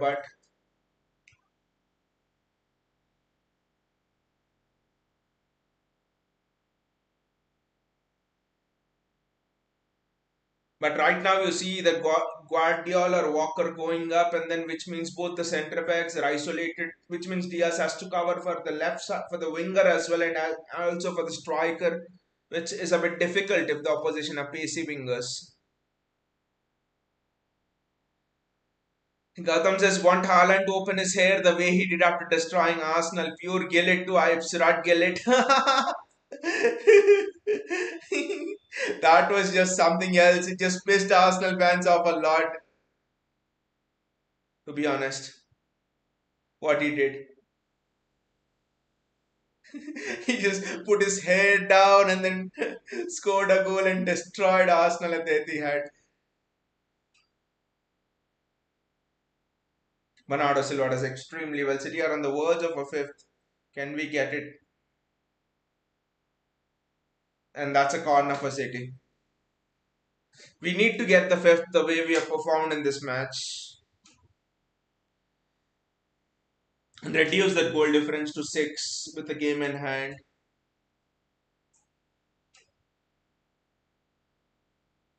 I mean, if we can somehow equal that goal difference or at least be within 2 or 3 of it before that Spurs match, title race will take a turn. It would be fascinating. Because right now Arsenal is thinking they have at least a point more due to that goal difference.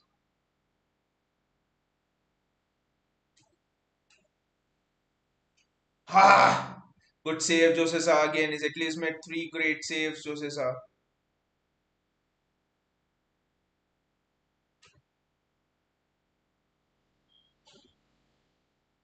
That's a free kick to Wolves.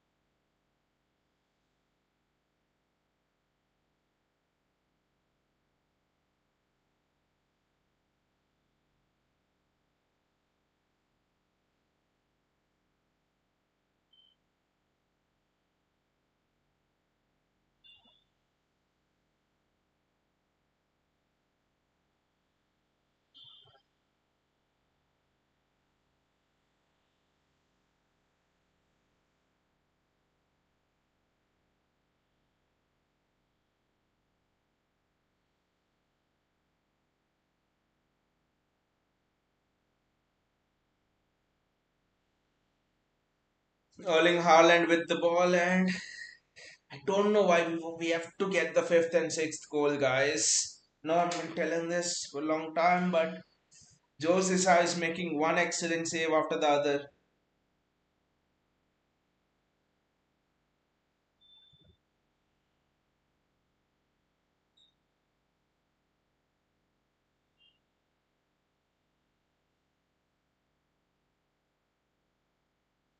Jose Sa kicks out and etc. And if he can score 2, 3 more goals in this game, that will just dent the confidence of Arsenal a lot.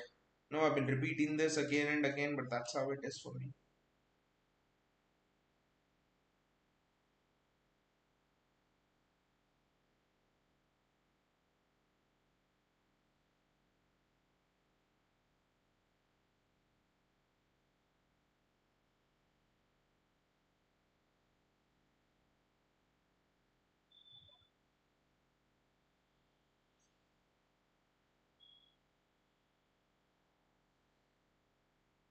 Gautam says Doku and Drill is needed again. We've given the ball away unnecessarily, and Kovacic does extremely well there. That's a City throw in. Exactly, we need fresh attacking legs so that they'll be hungry for goals. We need at least a Doku here, if not Grealish. Doku is coming on. I think Pep has the earpiece of our channel because Doku is coming on. He seems to have heard you, heard our comments here. This has been Cunha is going off, Sarabia is coming on, and Doku is coming on.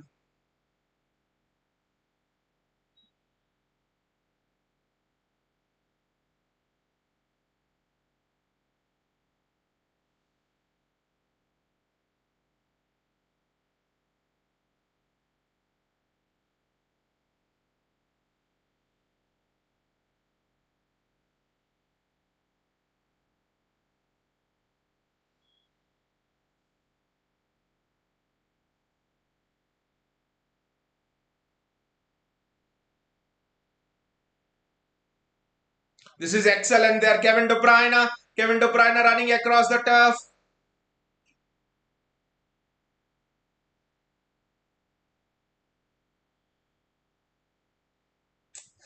Ah, that was just too high for Erling Haaland. I have not seen Erling Haaland have as many chances in half of football this season as today. It somehow seems this system of Pep has opened Erling Haaland up. He's just having so many chances.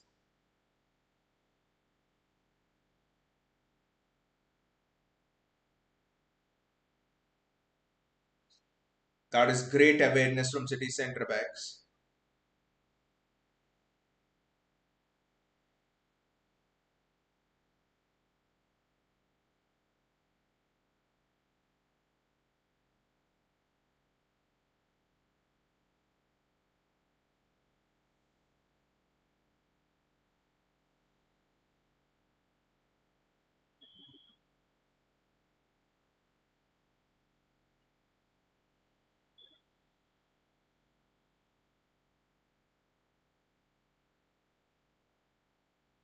Phil Foden there. Ah, maybe you needed a Haaland on that and not Kevin De Bruyne, to be honest. Ah, the way Wolves are playing, the way how they are open and stuff, I just think that we can score one more. Junior Mo Salah with the tricks again, but again he gets the better of him. Be honest.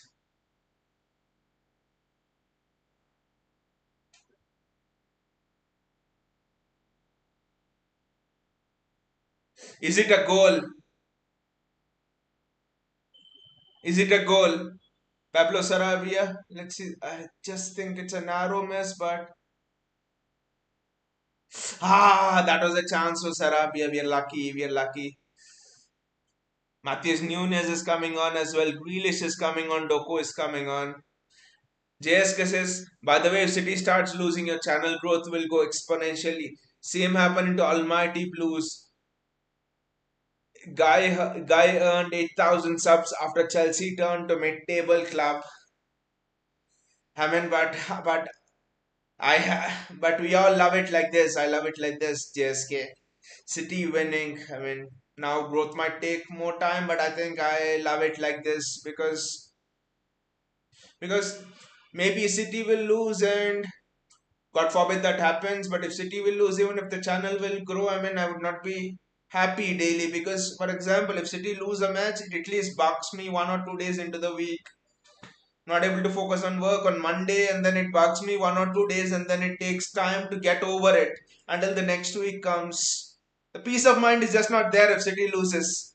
I know it will happen at some point of time, but the peace of mind is just not there if City loses. No, we are going to cope with that.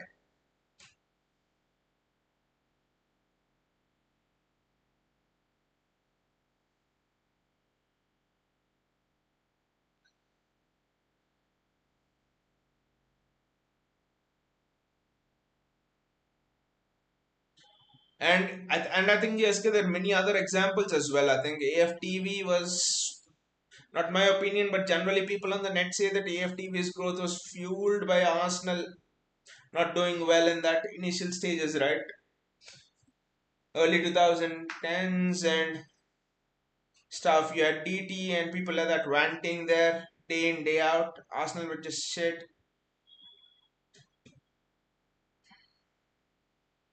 And then I think you can argue that arguably Goldbrick's Channel United stand has also grown the most when United have been shit, especially in the last 3 4 years, 2 3 years.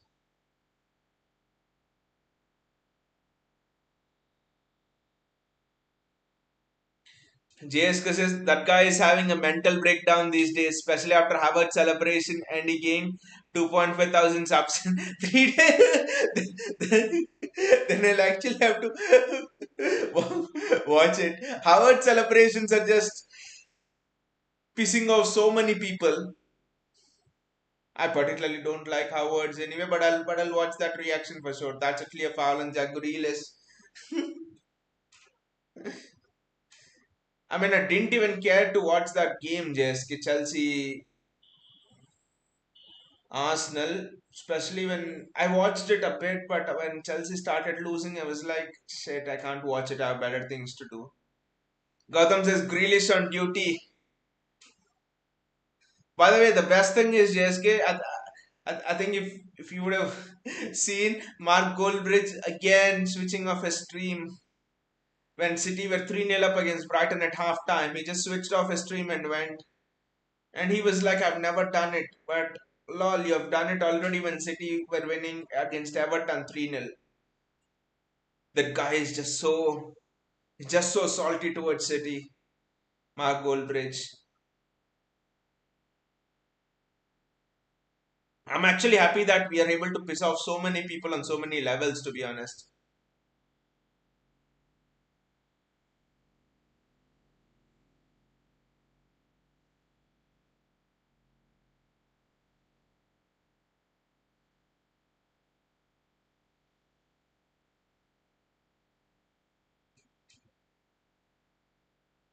JSK says, but I'm more surprised how Havertz took a 180-degree turn. Personally, I thought he will flop. I think JSK, you could see those shades of Havertz in Leverkusen and Chelsea as well. This is, for me, it was almost like Havertz had shades of, I wouldn't say Thomas Muller, but in terms of, Thomas Muller didn't, when Thomas Muller broke through, no one knew which position was the best for him and all. And once when Thomas Muller was asked, he told, "I just love to occupy space and that's all." And I think that is with Kai Havertz as well. Kai Havertz does not have a particular position. He's not a striker. He's exactly not a false nine. He's definitely not a cam. The only thing with Kai Havertz is he loves to occupy space. And I think the moment Arteta realized that, at Chelsea, Tuchel couldn't realize that. And the moment Arteta realized that, I think it changed for him. Because first half of the season, Odegaard was shit, Havertz was shit. The midfield was going to shit because Havertz was playing in the midfield.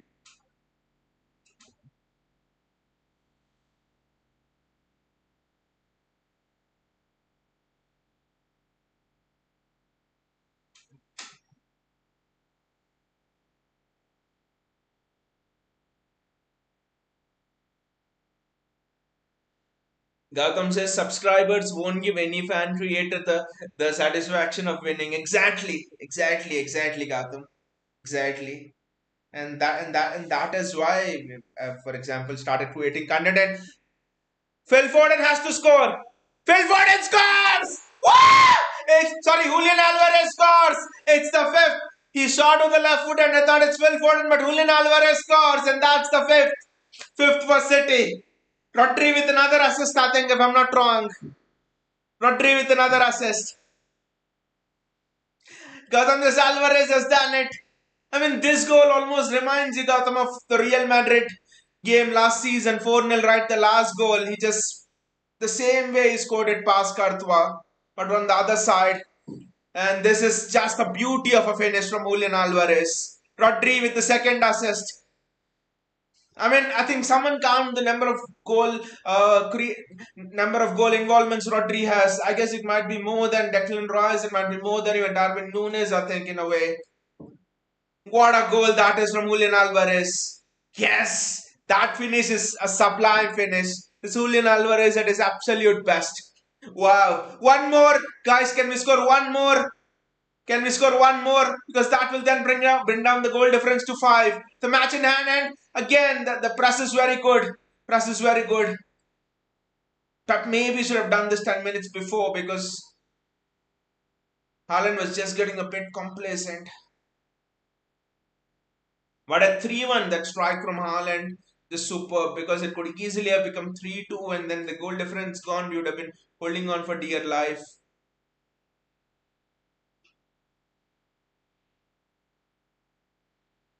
One more, guys.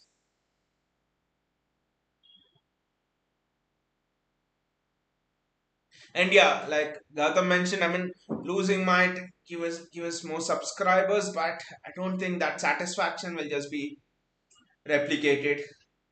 Satisfaction will ever be there because at the core of it all, at the heart of it all, you're a fan, and the reason you're a fan is you want your team to do well.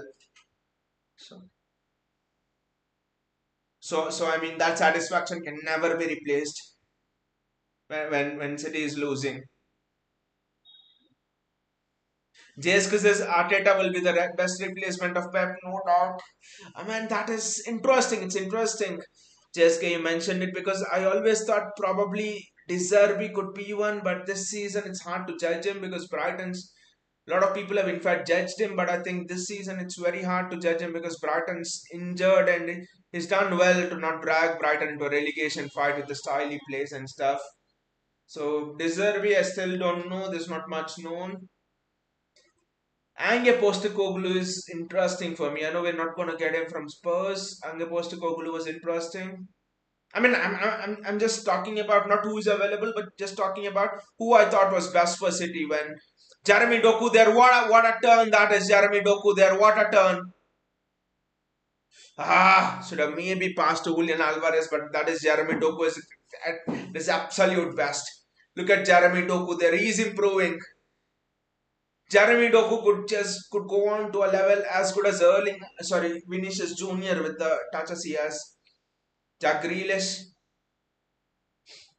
So I was just thinking about who could be the replacement of Pep 2 years ago, for example. I'll tell you. I always thought Ten Hag could be interesting, especially seeing how his Ajax team played. But right now, I would not take him for sure. But again, you can't judge because United is a shit show. They'll make Prime Pep seem like a worse manager than Sam Allardyce. So you just don't know about Ten Hag. But right now, those who are available, I think Mitchell is interesting for me. Mitchell of Girona is very interesting because he almost plays street football. He has three central attacking midfielders coming in. He has Mikel Guaitres, their left back, occupying a striker position.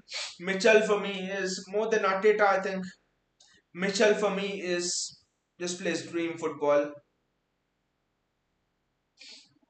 With Arteta, I think teams have not yet parked the bus against Mikel Arteta and stuff. Because when teams park the bus or stuff, Arsenal generally struggle. Arsenal, whatever people might say, more than 4 years, and Arsenal are still on a team on counter for most of their goals. So Mikel Arteta would be nice, but I think there are better options. I would take a Xabi Alonso or a Michel. Alonso for me is testing for Real Madrid, I think, because Liverpool, it's not. But I think Alonso is testing for Real Madrid, I think. JSK says Arteta is best without a doubt. If Arsenal had a proper striker, that would have killed off the league and UCL easily. I mean, they had a striker, Gabriel Jesus, but yeah, he's not a proper striker. He's not a proper striker, right? Wolves with the ball, just don't concede. Let us take 4 goal difference and get out of here. This is our stadium, so we won't get out here for sure. But again, I think I think JSK it's fascinating because with Kai Havertz, what you get is, I mean, if you look at the way Arteta has utilized Kai Havertz, Brentford game is an example. Nil-nil, 86th minute, Havertz makes a late run from deep. Jeremy Doku, can he cross it? There was a chance there for Matthews Nunez. So with Havertz, what Arteta has done is it's not even a false nine. He's made Havertz make runs from deep, and I think with a real striker, I think that element of camouflage or hiding and then doing stuff that would have gone. That element of surprise, if I may put it, would have actually gone with Mikel Arteta doing that. To be honest, with Mikel Arteta having a proper striker. So I mean, they haven't missed guilted chances this season. Maybe Jesus has done one or two, but generally they haven't missed guilted chances this season. So I think it's a trade-off with having a proper striker and Havertz. Because if they had a proper striker, then probably I think they would have dropped a few more points. You would say they would have got points at Villa, but I would say then they would have dropped points at Brentford because it's because of Havertz's late runs that Brentford scored. They might not have destroyed Chelsea. So I think it's a trade-off between a false nine and a real striker.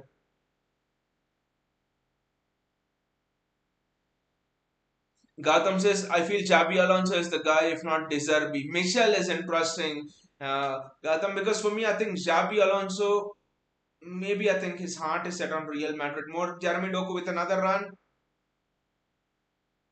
Jeremy Doku does absolutely well. He's just keeping the ball so well there.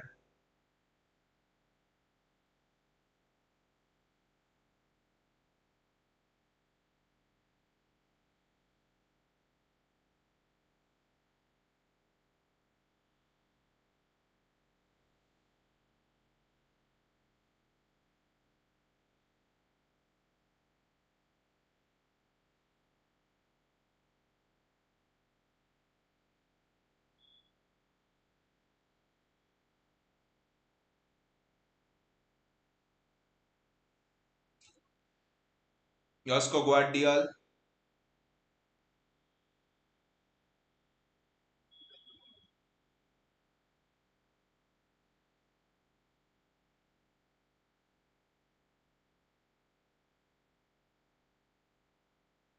Jeremy Doku, can he score?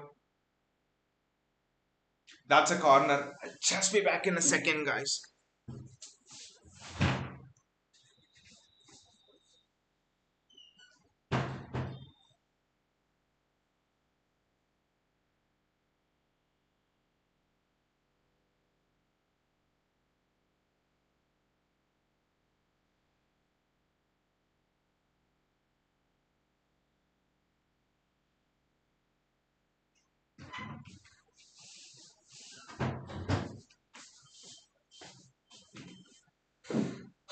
It's 20 seconds more remaining.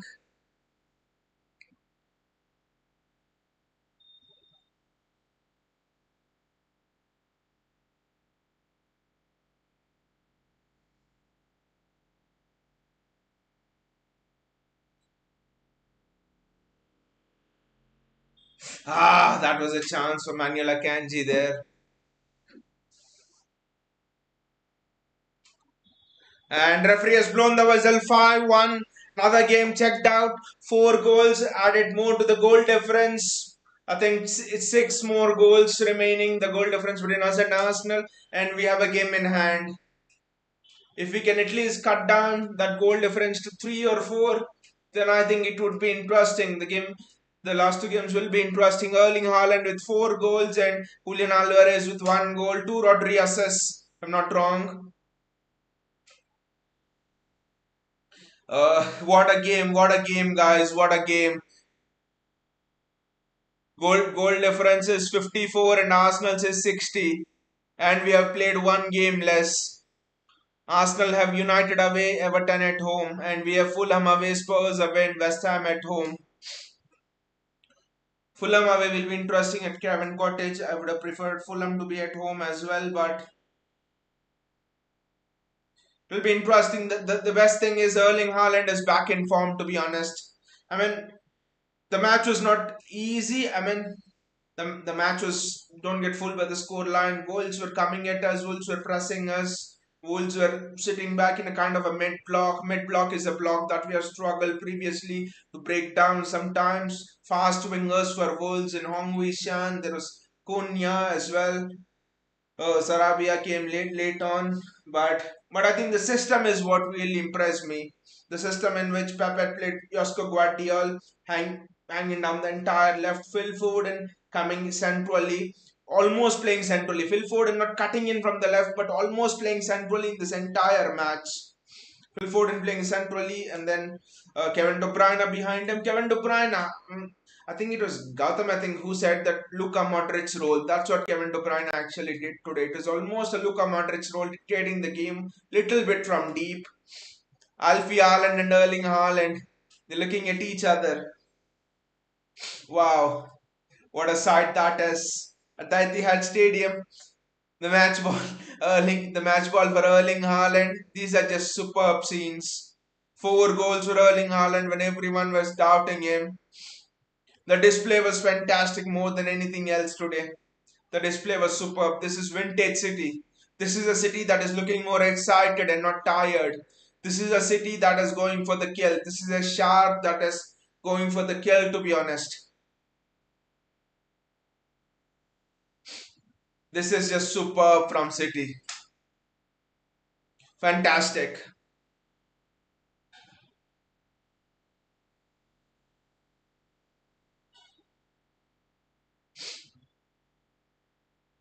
What a game. What a moment in the title race. I mean, still, I know there are 3 games to go, but I'm saying here, what a moment in the title race just because how each player, each player he played out his role. Guardiola, Bernardo Silva, Rodri with the pressing, Kovacic. Each player today had a defined role, and they played with the freedom that I've not seen in a while. I've not seen City actually play with that freedom in a while. It's been fantastic. The system's just been superb for City. The system from Pep. It's the first time he's used this system by which is fit in both Phil Foden and Kevin De Bruyne, and that's been made possible due to Mateo Kovacic playing in the midfield. Kovacic for me, both Kovacic and Guardiola under the radar, but Mateo Kovacic over the radar. quite visibly had one of the best games in a City shirt today. Controlled everything.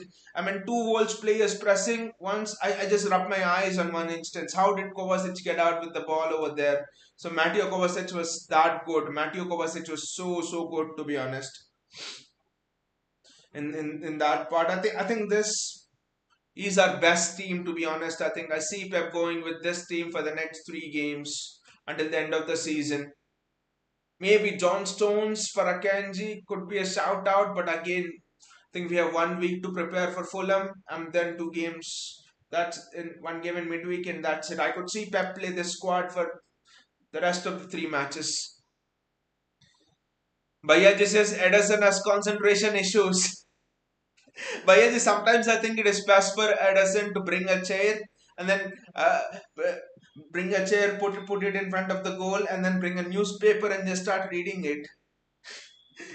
Just so that he remains concentrated, because most of the time, I mean, Wolves had their first touch. I mean, in the entire of first half, I think Wolves just had one touch in the box. And in the entirety of the second half, they had five touches, but one touch in the entire first half, which means inside the box. Which means Edison in the first half literally had nothing to do. It almost means that Edison would have uh, gone off to London, mocked Arsenal, and then come back here, and still no damage would have been done.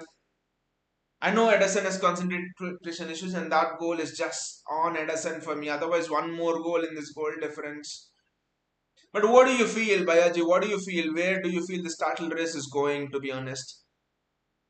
Because Fulham away will be interesting. Because after Fulham away, it becomes more fascinating to me. Because West Ham, West Ham, I'm actually confident, because West Ham are. I mean, you should never be overconfident, but West Ham for me have helped City so many times. Last season they've taken points of Arsenal, so West Ham for me is that to West Ham at the Etihad on the last day of the season with the West Ham nothing to play for. After Fulham is where it gets exciting with Spurs, because as a Spurs fan, what would you like your team to do? This will be the most Spursy thing to do. I think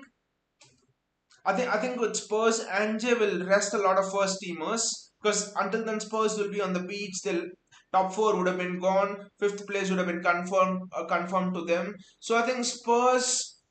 I mean, no one throws a game away, but then you see if you get a result, you get a draw or a win mostly, your biggest rival will win the league. So the fans that day will be supporting City Spurs fans for sure, which means that Spurs Stadium for the first time from when it is built from 2019 will be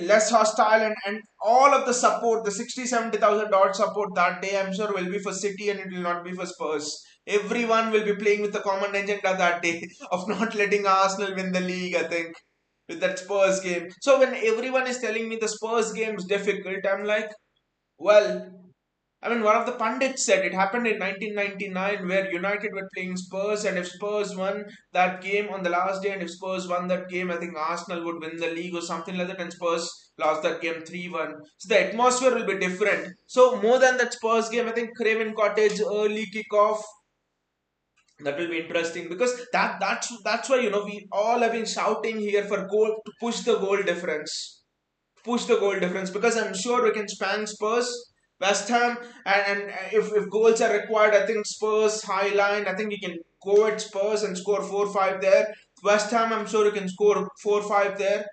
So I think Fulham away will be the one. It will be Craven Cottage is never easy, but then Fulham have nothing to play for again. They're coasting. They're on the beach. So it will be interesting. Fascinating games coming up, but I just don't agree that Spurs away is the most difficult fixture remaining. Bhayaji says this game was an opportunity, lost especially second half, didn't show the desire to score more. I mean, I at least expected 7 goals by Aji. 8 would be a bit far reaching, but at least 7 goals. It would be nice if we would have scored two more goals. At least one more goal we could have scored easily. Erling Haaland having such a good chance and is going for the karate kick. Akanji at the end having a chance there. I think we could have scored at least two more there, so 7 more goals. So 7 more goals, and that would mean two more goals, and that would mean the goal difference would be what, back down to 4 if we score 2 more goals. If we score, yes, 7-1. So back, the goal difference would be down to 4, which is manageable. 4 goal difference is nothing, honestly. So yeah, one or two more goals, I think here. At least 5-0, at least 6-0. Without that goal conceding as well, the goal difference would have clawed it down a lot. Now, with 6 goals is the goal difference with the game in hand. Even if we can pull back 3 the next game against Fulham, it will be good, I would say. Bayaji says Arsenal won't be winning by more than 1 or 2 goals at United if they do. There's another theory floating around by Ajay that Manchester United, if they take points of Arsenal, then it would be an advantage for City. So United will not do that. But I would not buy into that theory as much, because Europe is not guaranteed for United. Six spot is not guaranteed for United. Chelsea are just 3 points away from United, which are far superior goal difference. Newcastle today spanked Burnley 4-1. They are Burnley spoiled my clean sheet in fantasy, but so United's Europe is not guaranteed. So United have all to play for. Our next 3 games, Fulham, Spurs, and West Ham, they do not have anything to play for. Absolutely, they're comfortable mid-table. They'll not be relegated. They'll not be in Europe. So, so it's going to be an intriguing set of fixtures. It's going to be a very fascinating set of fixtures. And against Everton as well, it's not easy to score goals to spank Everton, to be honest. So Arsenal's next 2 games, I do not think the goal difference will be as this thing much. But we have covered a lot, I would say, in the last 3 games against Brighton. What it was, it 4-1, here 5-1, and then against Nottingham Forest it was 2-0, I think. Yeah, against Nottingham Forest it was 2-0. So how many goals we have? So 5, 9, 11 we have scored, and 2 we have and before that against Crystal Palace as well, it is 4-1, I think. So 5, 9, 11, 15. So 15 goals we've clawed back in our last 4 matches with 3 conceded. So the scoring rate is good, to be honest, but yeah, we could have put our pedal down more. But anyway, guys, great again, great watching the match with all of you all. It was tense, but the way Erling Haaland and Kevin De Bruyne went, it was just massacre of goals. We could have put the step down more, as Bayaji mentioned, but we move on again. One more fixture ticked out of the way, and we move on. Thank you guys for joining the stream. Thank you Gautam. Thank you JSK. Thank you Bayaji, and thank you Vinay as well for thank you, Vinay, and thank you, Abes, as well for joining the stream. It's always a pleasure watching the stream with all of you guys. It's just wonderful enjoying this moment, City driving towards the title. Last season we've done it together, watching it together the season before. So let's get back on the team and just support the team for what could be a historical four-peat, what could be a unique page in the Premier League history for ourselves. We've already done it last season, the treble, but this will be even more unique. Again, see you all guys and take care. Have a nice weekend.